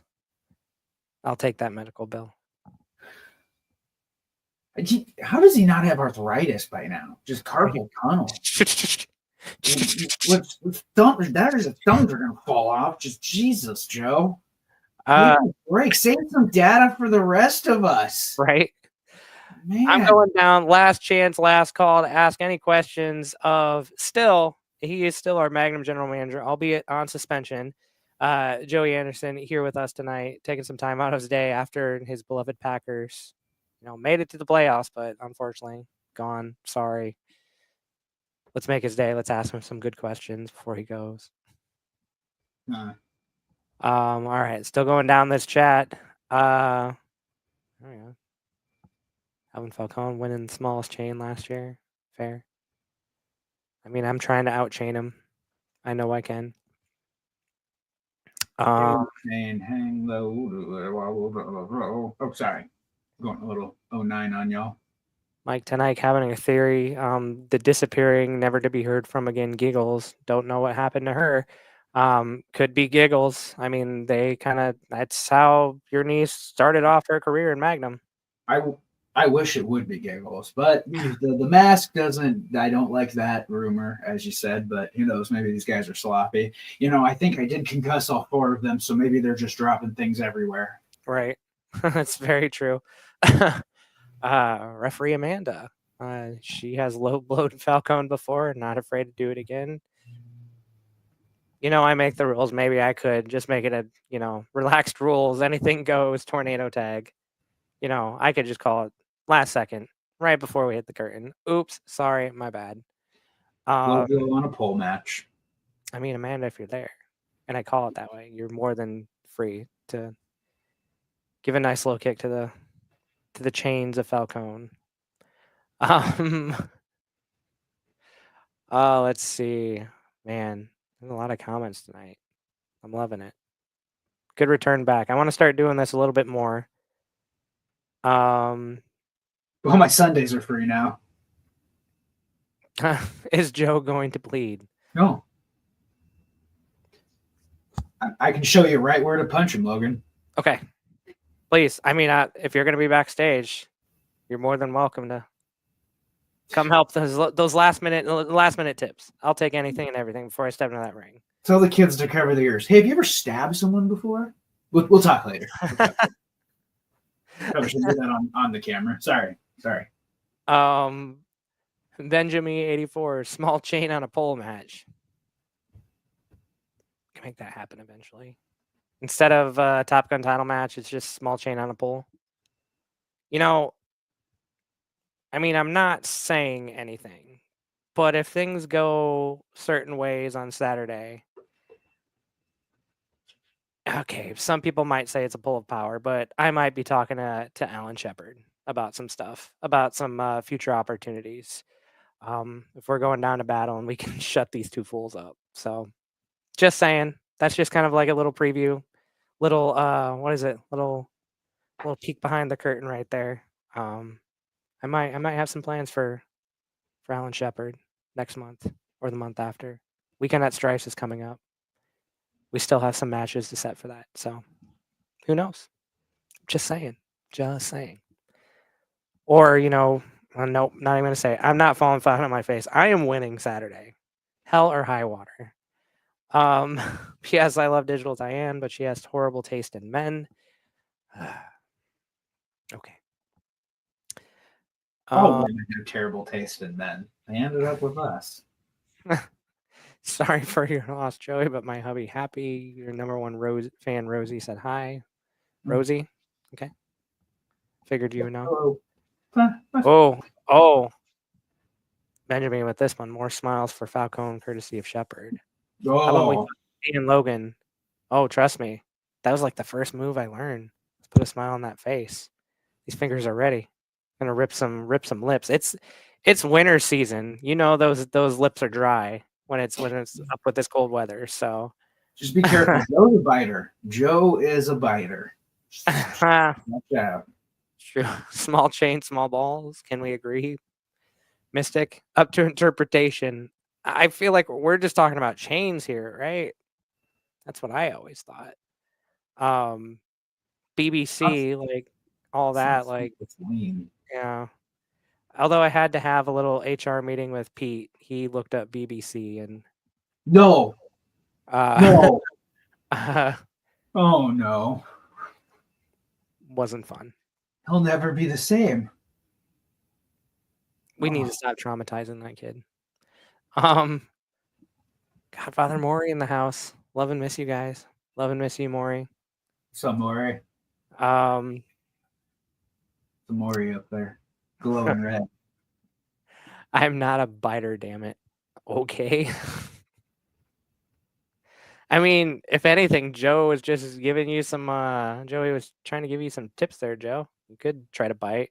I mean, I've learned the perfect I'm not gonna go there. I'm not gonna go there. I say the perfect hook technique. This is gonna get into like a whole other stream. My bad. My God, we are off the rails tonight. This is why I don't drink. Logan, I might try to run for office one day. Get it back on the rails. He's an amazing announcer, Pete. He's a great Pete. commentator too. Pete. I have been editing shows, and some of the comments Pete makes, I've had quite a bit of laughs. So, if you're not following Pete, please do. Like, the dude's hilarious. Oh God, yes. He might like kind of annoy us sometimes with some of his overthinking, but we love the kid to death. And if you're any fan of the stand-up community, please check out Pete Sanctions out there. Pete Sakaris, like, oh my God. He does wrestling humor too. Like, Right. I've been to see Pete. I giggled. Like giggled. Especially if you know Pete. You're like Peter. No, Pete's funny. Pete's real funny. Yeah.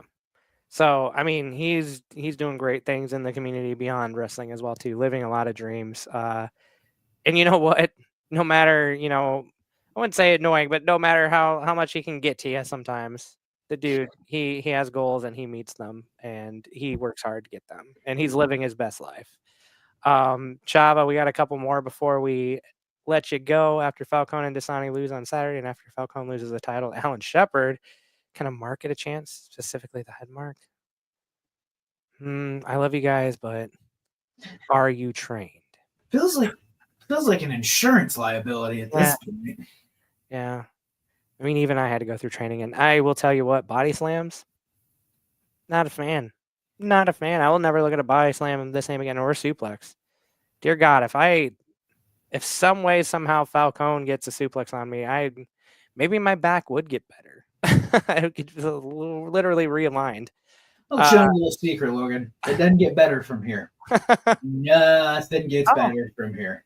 Oh yeah, I felt just a small little taste of it, and there's a new respect for everything everyone does. Dave reemphasizing our comments. We have seen him a couple times. He is a funny guy. He absolutely is. Pete is amazing. Got me into Magnum Wrestling. Yes, he is an advocate for through and through. He sells tickets in different ways.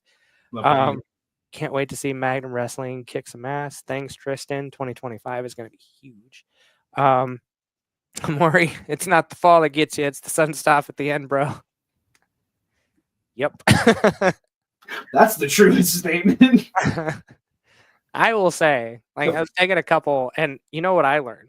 Kind of like going through, and some of my people have rolled around and like given me some stuff. I've learned to not lead into with the feet a couple things like a suplex, like having your feet spike the ground. Oh, you want to feel like you don't have feet anymore and you land feet first. I'm learning all these things. It's all sudden stop, and oh my gosh, dear God, how do you guys do it day in, day out? Like I can't. I'm glad you're learning defense against the suplex, but I mean, it's Falcone. Shit. I mean, you might just want to try this. I'm just put your hands up, man. Right.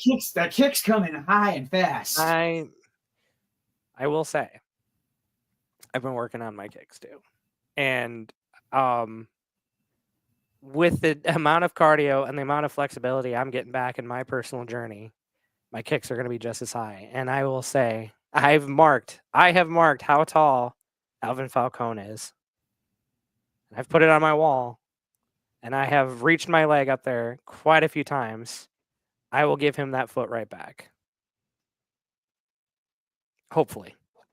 Joe, your lack of faith. I love the confidence. Love the enthusiasm. I'm trying. I'm love trying. the I'm enthusiasm. trying to stay out of my head. I just remember my words. Once that first bullet lands, we aren't in the training center anymore. You know what I mean? Just be ready. Respect. These shots aren't that bad. It's that one that catches you right across the chin that, well, you find a God. I mean, like I said, as much as I'm trying to be confident, he is our Top Gun champion after all. And the accolades he already has, I know I'm stepping in to someone very dangerous. And there's, like I said, as a tag match, there's high probability him and I will have to square off eventually. I'd say, hey, I don't want the smoke, but I know you're coming from a different place. So me personally, I just feel like Joe is going to hang on the apron the entire time. I'm going to put in the work. Please, Joe, tag yourself in. Do not run away. Joe latch onto something and just chill? What? You don't say. Dave could bring some cherry bombs. I mean, I will definitely need some liquor before and after. Geneva's seeing Pete live. Ben saying, I got this. I think we're kind of reaching the end of the comments, but thank you, Ben. Was Dave bringing drinks, or like is he gonna throw explosives? I would hope cherry bomb is a drink, right? I mean, there's this. I'm here for both. Ben, I'm down. It's up to Joe. It's up to his partner Falcone. I'm willing to start the match. Hell, I'm going to regret saying this, and Joey, I know you're going to agree with it, like me, my regret here, but if it comes to me having to start that match with Falcone on the other side, if that is what it's going to take to get my hands on Joe, I promise you, Magnum Militia, I'm not going to go down easy. There's a lot of fight in me. I'm going to take some punishment. I know it's bound to happen. This is our Top Gun champion. I'm going to get my hands on Joe once and for all. All that pain and anger that you've all been feeling over these last several years even, it's all going to come full circle on Saturday. I'm going to get my hands on Joe. I'm going to go through hell to get my hands on Joe. I promise you guys that. Absolutely promise you that. So, like I said, I'm more than willing. Joe, start the match, and hell, if I have to stand across from Falcone to start, I will get to Joe. Give him hell. Leave my friend alone, Joe. Give him hell. True story. Ben is a close friend of mine. Known him for 20, we're at 26 years now. It's because of Ben I got into my first fight. People picking on my friend, don't do that. Joe, don't add more fuel to the fire. Or do. It's your funeral. Yeah, Donnie, Joe. Right? Like that old saying, pain don't hurt. Pain don't hurt, you got this. Yes. And then finally, Dave saying cherries and Everclear. So it is a drink. It might be a little strong. I plan on getting some rum afterwards, some celebratory rum, having some Raising Cane's chicken, raise up a strip to Jason Strife. A lot of meetings at Raising Cane's, Joey. Raising Cane's, I know that place because of Jason Strife. But all right, Joey, I think it's time to let you go. I think it's time for me to play some games. I'm going to play a retro game. Please bear with me. I'm going to try. I don't really game in front of people. Tonight I'm going to play Pa Rappa the Rapper 2. Has anybody heard of that one? It's an old PlayStation game, rhythm-based. I'm going to have some fun. I have a little bit of rum still going through the blood, so It'll be fun. It'll be off the. We can get off the rails now. All bets are off. I promise. I mean, I promise not to lose ticket sales. I'm gonna go take my day $4.99 back to bed now. So you enjoy that rum. I just had the one glass. I'm not having more. I have a match at 6 days. Yeah. Got Hey, hourglass figure. take it from a guy I used to know. Getting sloshed ain't gonna slow you down any. Magnum Militia, I love you guys. Thank you, I will Joey. see you Saturday, the 18th, 7 p.m. It's Magnum Wrestling. We're live. Let's go. Thank you so much, Joey. We'll see you Saturday backstage. Backstage. All right. See you later. All right. Thanks to Joey Anderson, a very dear friend of mine, one of the closest friends that I have in this business, through and through. One of the most nicest, most just incredible human beings. And I'm so glad to have this talk with him and actually finally get a chance to apologize. Having to be a businessman, it's not personal. It's just business. You know the old adage. But yeah, Magnum Forever. We're only 6 days away. I know I'm trash talking a lot. I know I'm very nervous, but it's going to be fun no matter what. It's going to be a huge deal for me to do this finally. But with that being said, I think we're ready to play some games here. All right, we're going to check some audio levels here. I know this thing's probably super duper loud, so we're going to turn that down just a little bit. Let me know. We're going to clear out that comment here. I know some of you might want to go to bed, don't want to watch Logan play some games. If you don't, that is completely fine. We're just going to have some fun. I'm going to try to wrap around with these things. I'm going to play for maybe a half hour. Kind of see what you guys have in the comments. We'll have some fun. Please give me any questions that you might have. I'm ready for them. Let's go back to, I believe this is the 90s. With Pa Rappa the Rapper. Rhythm-based PlayStation game. It all started a while back. And if there's any games, I kind of want to do this every now and then. Maybe some Jackbox. Maybe some other games you might want to watch me play. Maybe some games that you want to see some other wrestlers play too. We can make that happen. There's the wrestling games, obviously. There's action-based games. There's all that. I kind of want to get back into this community, so let me know. Mystic Dago rap time. It definitely is. Anybody played this game before? I played it way back then. And I used to be okay at it. I have not played it since it was re-released on the PlayStation Plus. I got it. No, I can't believe. Parappa, I didn't know you were such a baby.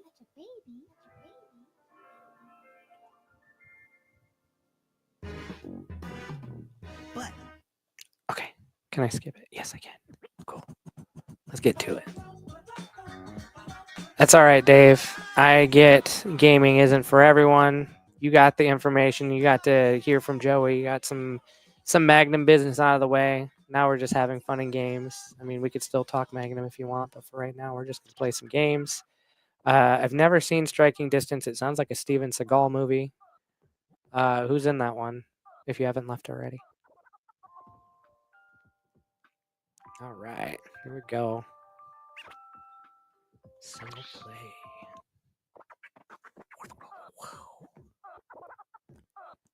We'll see how this goes. I know just watching the numbers. This is something brand new for Magnum. Not really wrestling related. This is just hanging out, having a good time. Derek played some WWE 2K. Well, Bruce Willis. I mean, yeah. Steven Seagal, Bruce Willis. I mean, Striking Distance. Immediately, I could just see 90s movie cover. Well, maybe she doesn't hate you that much. Think so? Come on, Parappa, relax. It's practice time. All right, here we go. Let's see how good I am. Cook those burgers. Cook those burgers.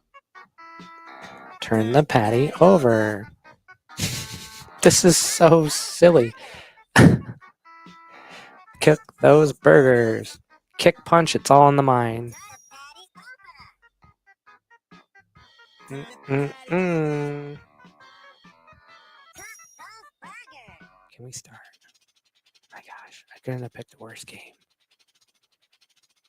I do have some other stuff on the docket You know too. what I want? I have a traditional bed burger. Me too. Derek, have you ever wrestled someone from WWE or have you ever had a match in WWE? Noodles again? I have not wrestled in WWE. I'm actually wrestling in my first match on Saturday, but I have been around for going on 11 years, and I did work for the WWE as an intern at the NXT level for a few months back in 2018. So while I have not wrestled, I have been a part of WWE for a short amount of time. Baby? Okay, I'm having a date with a real man. You babies can stay home and play with your toys. Dave, yeah, I mean that's what I thought. Like trying to get to the point here. We'll see. I feel like it gets harder though. I've seen it. It starts off really easy. You're just hitting the right buttons. All right, let's get this music down. Here we go.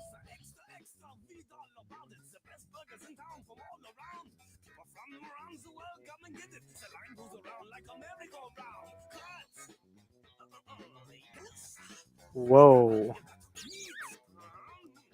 Heat. Toast. Cook. Cut. Heat. Toast.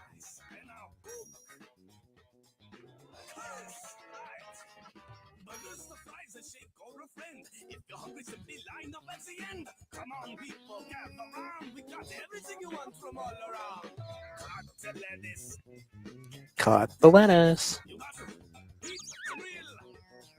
Heat the grill. Toast the buns.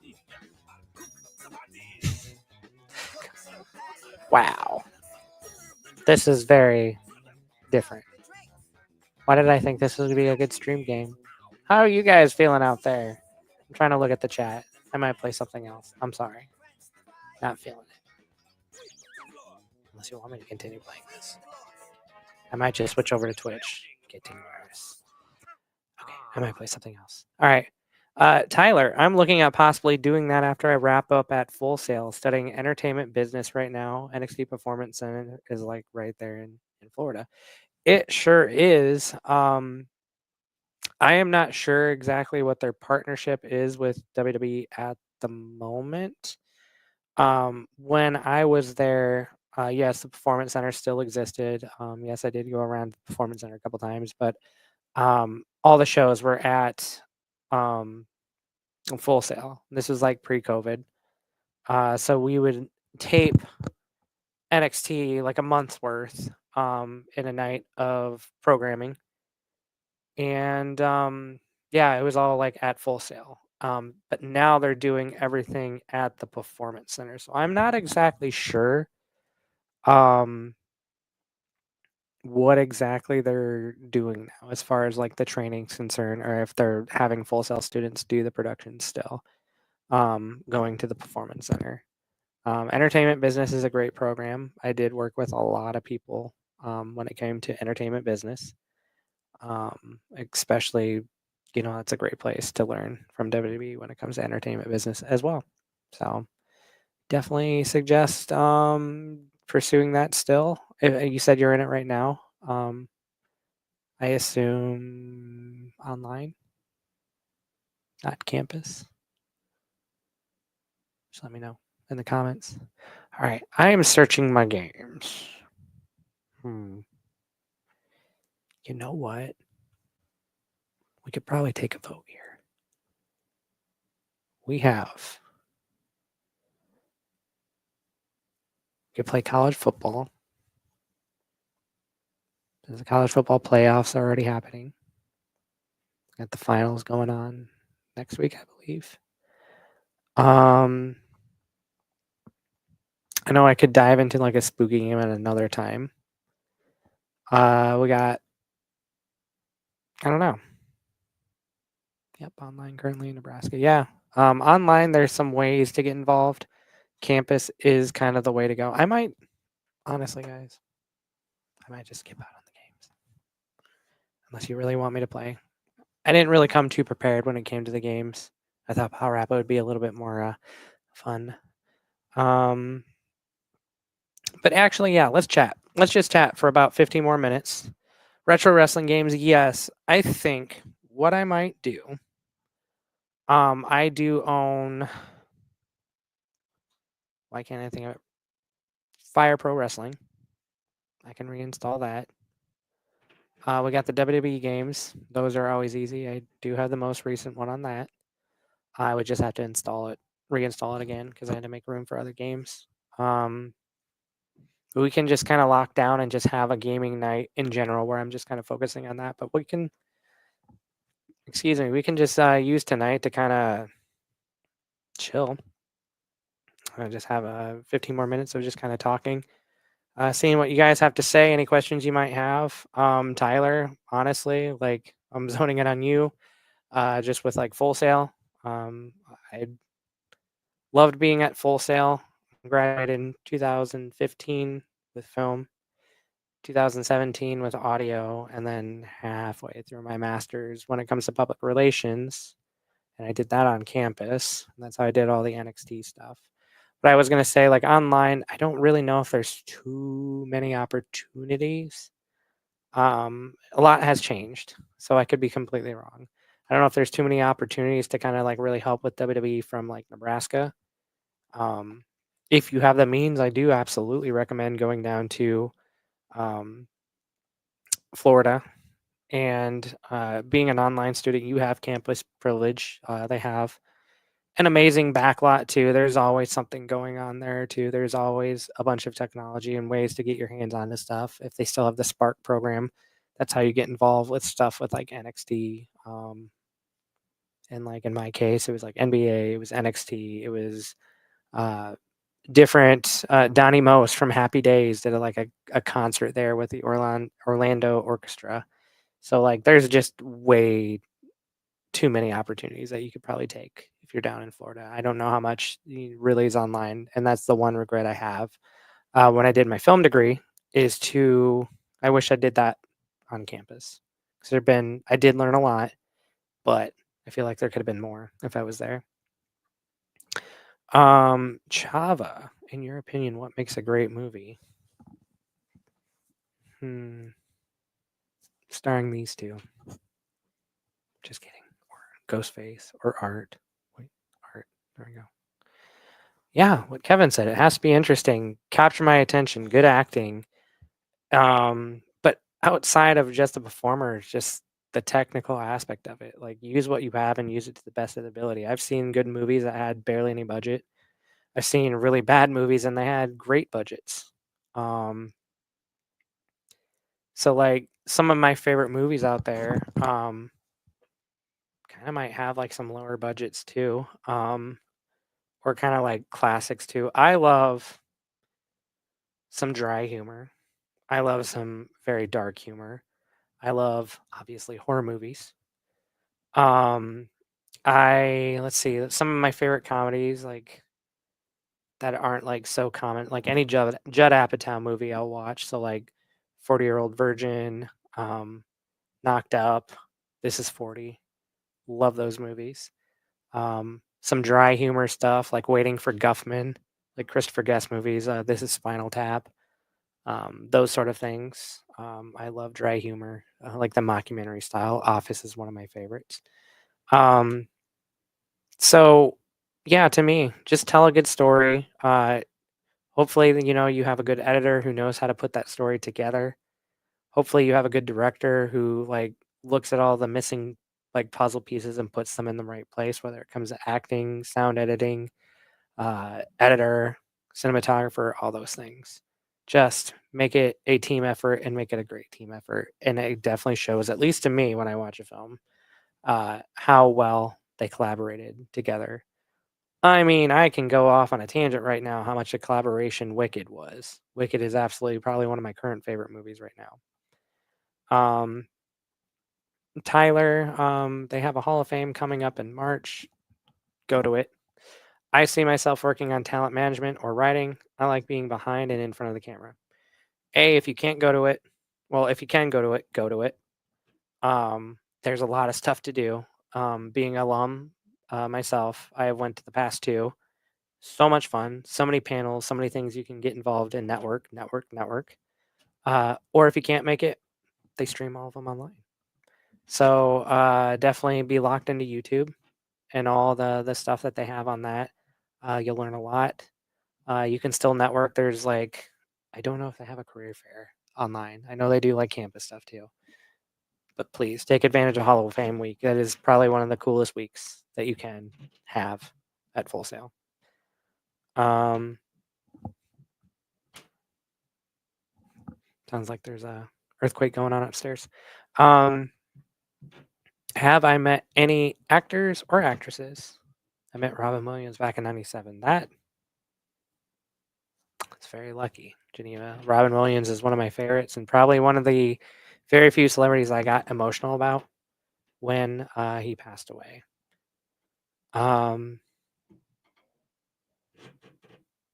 Let's see. There's been quite a few. I mean, wrestlers, quite a few of them. Actors. I mean, besides like the cons that I go to, I met where's she at? Topanga. Boy Meets World. Every '90s boys crush. Stephanie Beatrice from Brooklyn Nine-Nine. Looks like I'm picking her nose. I have yet to meet anybody from Chucky. That's like kind of a dream of mine to meet some cast members from Chucky. Yeah, there's quite a few, quite a bit, a handful of celebrities I've met through cons. Random in the street, probably not. Yeah, let me do like a quick message real quick. But yeah, I've met quite a few. Probably one of my favorites, one of the ones that I fanboyed out the most for was Kevin Smith, because I love Kevin Smith movies. Yes, that's another movie right there. Low budget, took off from the ground. Dude's having fun, living his best life. Kevin Smith. So like all the Clerks movies, Jay and Silent Bob movies, those are amazing. I will watch those any single day. Let's see, Derek, were you a fan of the movie Beyond the Mat? Or did you think they showed too much behind the scenes? Well, that movie did revolutionize that peek behind the curtain. I mean, up until like current WWE, like after that happened, no, like they protected the business so much. But yes, Beyond the Mat, like I'm not booked, and like all the other like classic quotes and all that stuff that came from that movie. Oh my gosh, I absolutely love it. I'm gonna turn on some music while we're like chatting too, but like all those movies, like the Beyond the Mat one was just, it was so good. I love that movie. And I don't think it showed too much behind the scenes. It was a good look behind the scenes. Very revolutionary to kind of giving that peek finally behind the curtain. Dave, did you do any film editing like old school? No, but I heard about it. We had to study about it. What a time to be alive if that was your way of editing. But yes, that is definitely a portion that we learned in film school, just to kind of like know the history of filmmaking. Oh my gosh, to actually have to glue film strips together.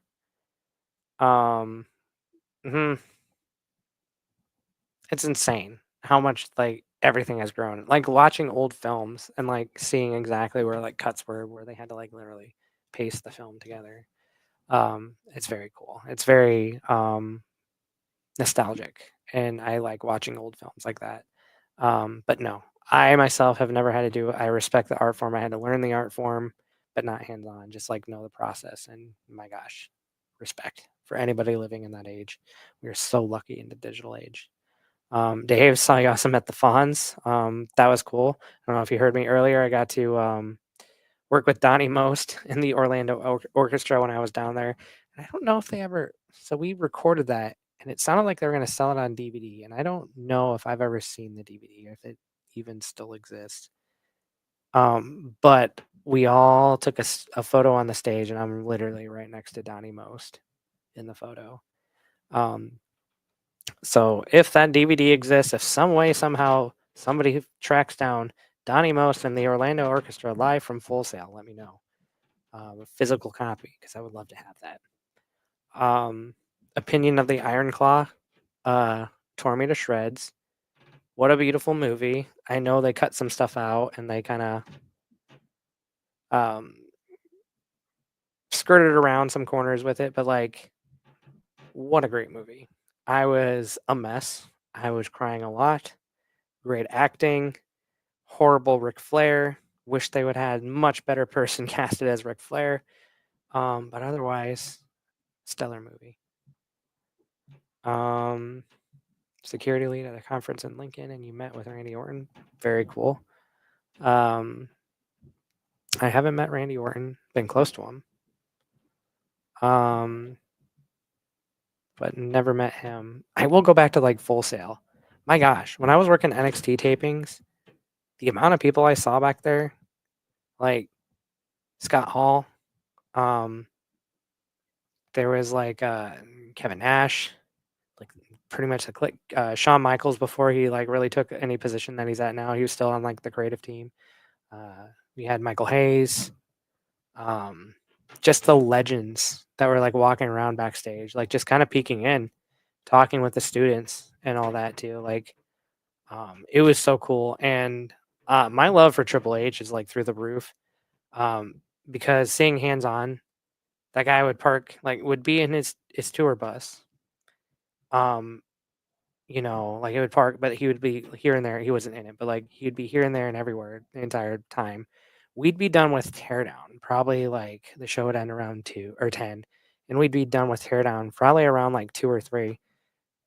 And Triple H was still in his tour bus talking to people, like talking to the talent.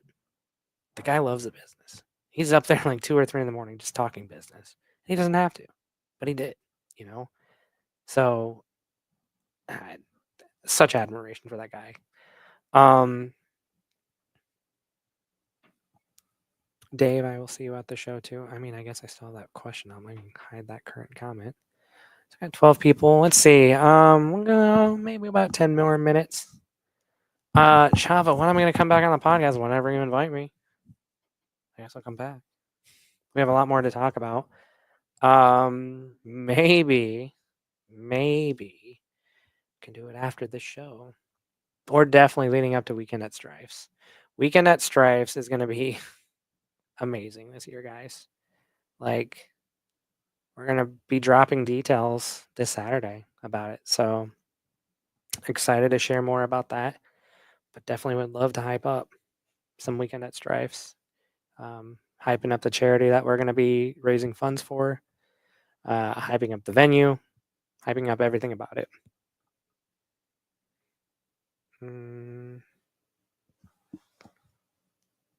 So yeah. Any more questions? This is actually kind of fun. Love chatting with you guys. I never really get to chat with any of the fans because I'm always running around like a chicken with my head cut off. Official invite received. Opened it. Accept. Let's look around February. I'll probably be in like a very good mood if everything goes according to plan on Saturday. It could be sooner. Gosh. Guys, I hope I get to punch Joe. I'm glad he finally left. My gosh, what an annoying guy that guy was. Always have been annoying. Oh, there we go. Got some chill music playing now here in the background. Seems a little too chill.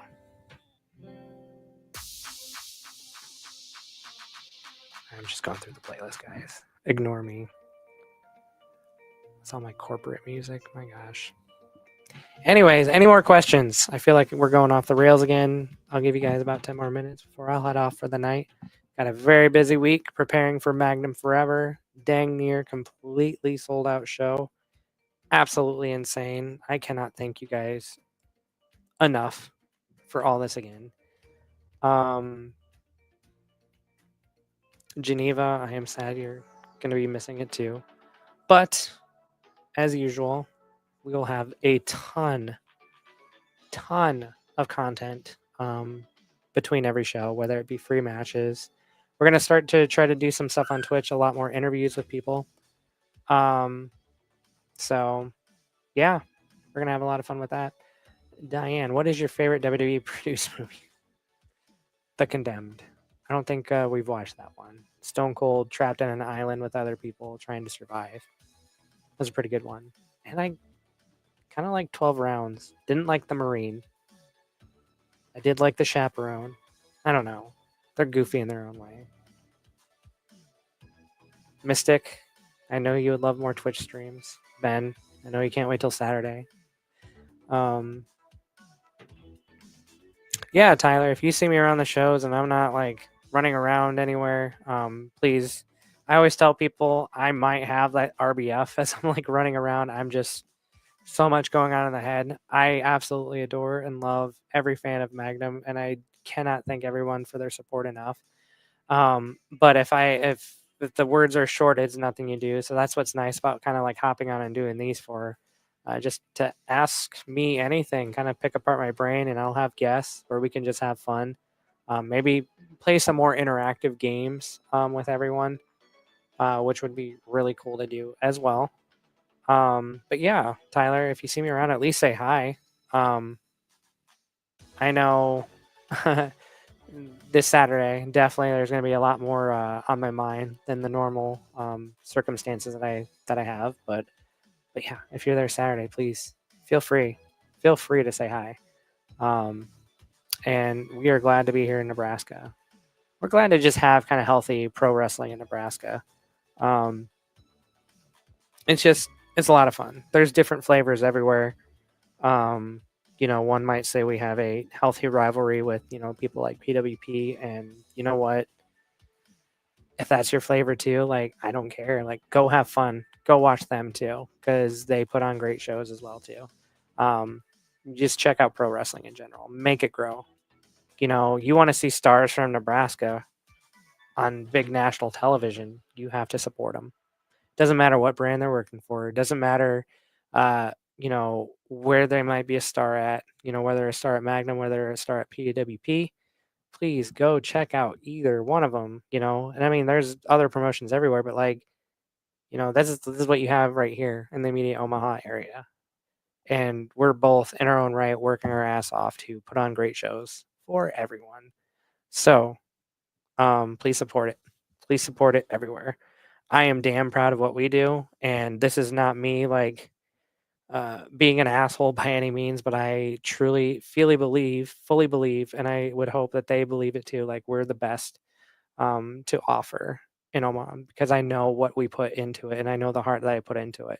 And if I'm saying I'm anything less than best, then what am I even doing it for? So, and I would hope they would say the exact same, on their brand, that they're the best pro wrestling. They know the heart they're putting into it. No one's better. It's fine. They are proud of their brand. We're proud of ours, and we're proud of our fans. They're proud of ours. So enjoy pro wrestling. There's so much to do. You want middle of the week wrestling, you got it. You want weekend wrestling, you got it. You want like great, themed wrestling, you got it. You got it everywhere. So support it. Let it just keep on growing.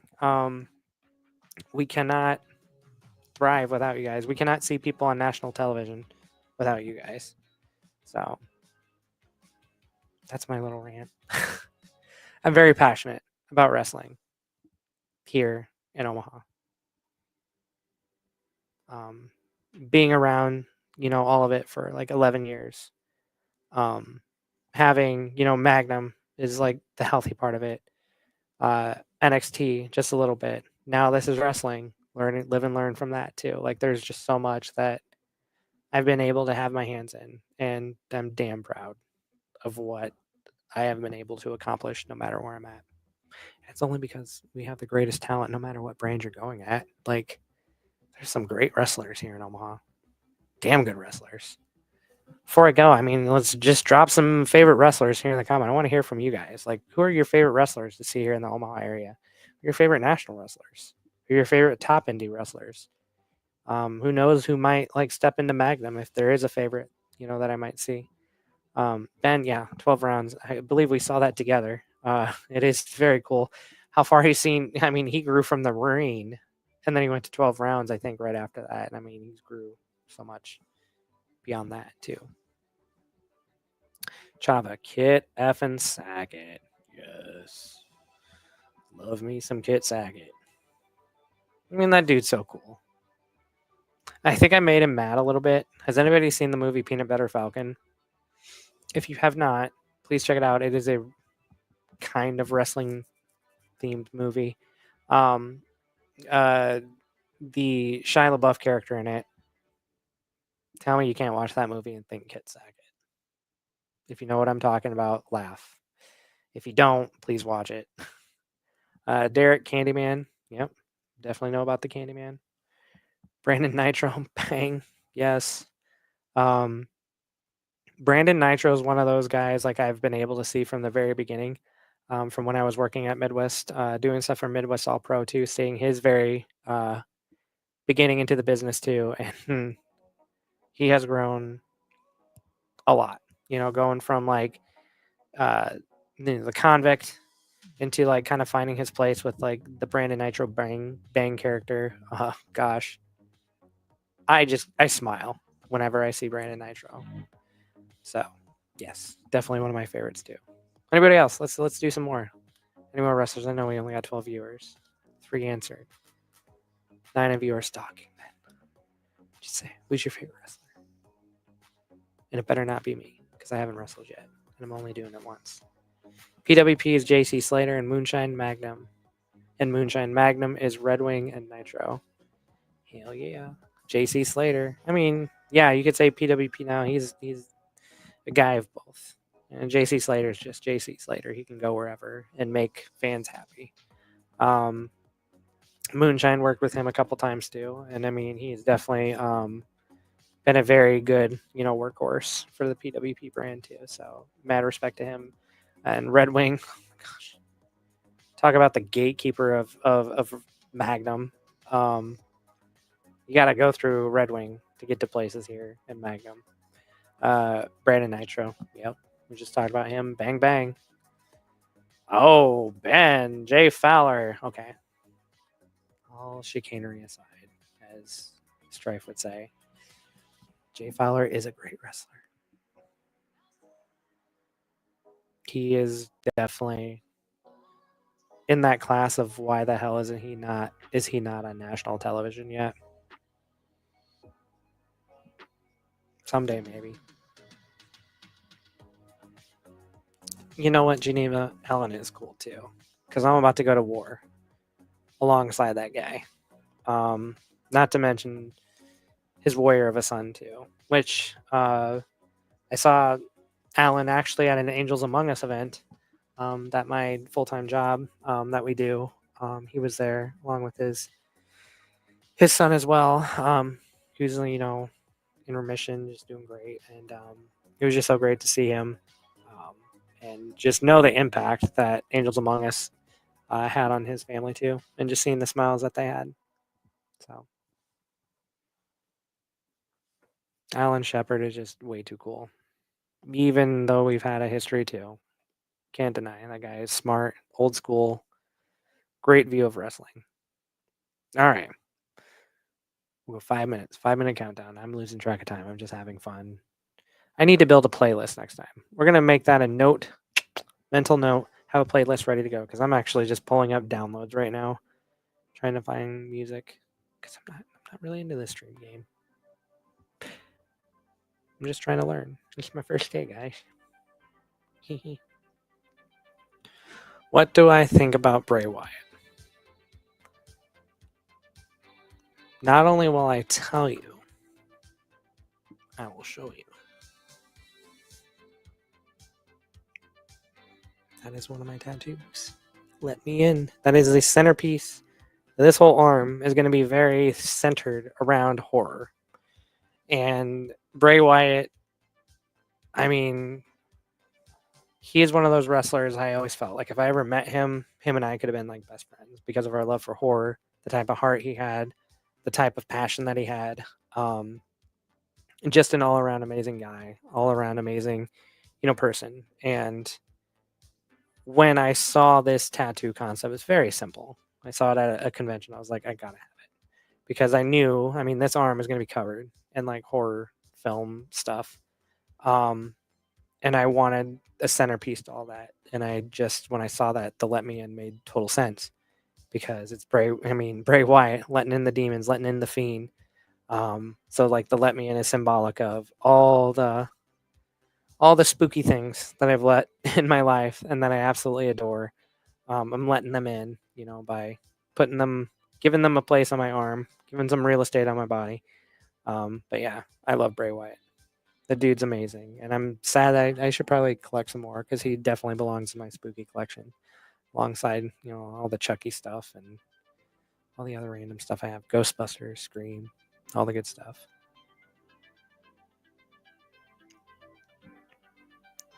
Oh, Chava, I'm gonna post that real quick. 4.5 marks Magnum prediction video drops tomorrow at noon. So the official preview show of Magnum, all the shows, is dropping tomorrow with the 4.5 marks. Looking forward to see what you guys have for predictions. I hope to God that you're predicting that Alan Shepard and I are gonna come out on top, but we'll see. I'm looking forward to the video. It's gonna be very weird hearing the predictions with me being involved, but I'm excited to hear it. So please, everyone, check that out. 4.5 marks. Chava, go ahead and leave on the comments some of your handles because they could all be different. I'm not sure. If you leave those, I'll post those real quick before I go. Tyler's always loved the high flyers of the sport. AJ Styles, Jeff Hardy, Billy Kidman, Eddie Guerrero, RVD. Tyler, have you watched Magnum for long? How long have you been a fan? Go back and look. We have AJ Styles versus Jason Strife, actually, from quite a few years back. Excellent match. It was that was like right before I joined, so I didn't really get to see that live. But the way he put over Magnum, and I feel like that was kind of a turning point having him be there. But yeah, all those wrestlers are great. I love the high flyers too. Jeff Hardy made that quote the other day. If he actually had his crap together, he could have been like better than John Cena. And you know what? I kind of agree with it. Like, if we all remember that pop when everyone thought he was going to beat The Undertaker, that was on a whole other level. So, he might be onto something with that. Made a Bray with some plastic canvas stuff. And we go, oh, Geneva. That would be amazing. If you did that, that would be amazing. You don't have to. I'm not saying you have to, but if you did, I would gladly accept. I still have like your Logan one. It's like over there on my desk, like pinned onto it. And yeah, 2013 or was it 2014? Was it January 2014? Was that an anniversary show? I know it was like right before I came on. Or it could have been summer of that year. That's my mom. My mom says she wishes she could be there. Thanks, Mom. I'll show you the video later if I don't get hurt. All right, Chava, let's drop your 4.5 marks. TikTok, 4.5 marks. Spell it all out everywhere else. Number 4.5 marks. Leave that up here. Please check them out. Great podcasts. We've had a lot of different people from Magnum going on there too. So definitely check them out. They do their preview shows every month. They do recap shows right at the end of every show too. So it's a great official source of getting some news from a fan's perspective of what went down. I just love like the passion that they have for us and that they do that for us because they're not on the payroll in any way. They're not like, directly affiliated, but there's enough like love that I have for them. Like I will pimp their stuff all the time, and the fandom that they bring every show, every month, the support that they give, like they don't have to, and they do it out of the goodness and love of the sport and of their heart. So please check them out. All 11 of you watching right now. And Tyler, I've been a fan for a little over 2 years. I do remember hearing about the Styles match, which I could see it live. Yeah. May not obviously have seen it live. I believe it's still on our YouTube channel. I don't think I have that private anywhere. I think that's a public match. It might be on the playlist. There's a Jason Strife playlist, his memorial playlist. If you go in there, it might be in there. If not, I'm actually going to check that after I'm done with this stream. And yeah, anniversary show, as Geneva said. Thanks, Mom. Okay, I think we're about to hit time here.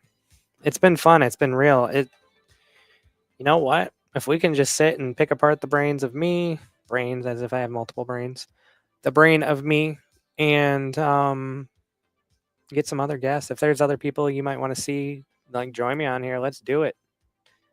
I will leave some comments. I'll make like a thread or something like that.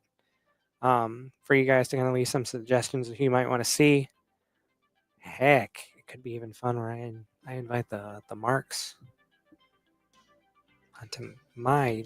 This isn't really a podcast, but my video stream. Thanks, Mystic.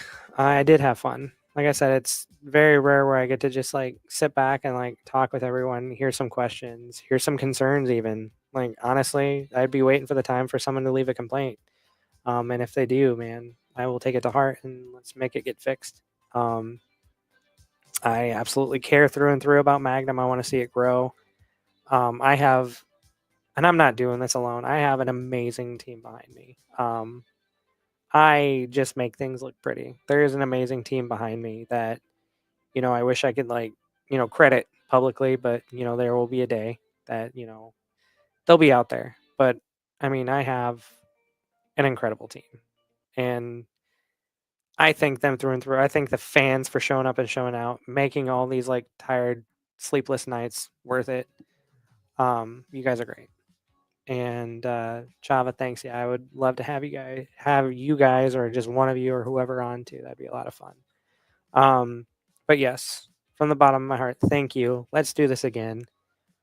Maybe once a week. I don't know. We'll try to like fit in the schedule. I'm just happy because I finally got my man cave built. Very horror themed. Very like, if you kind of like look around, you might see some fun stuff.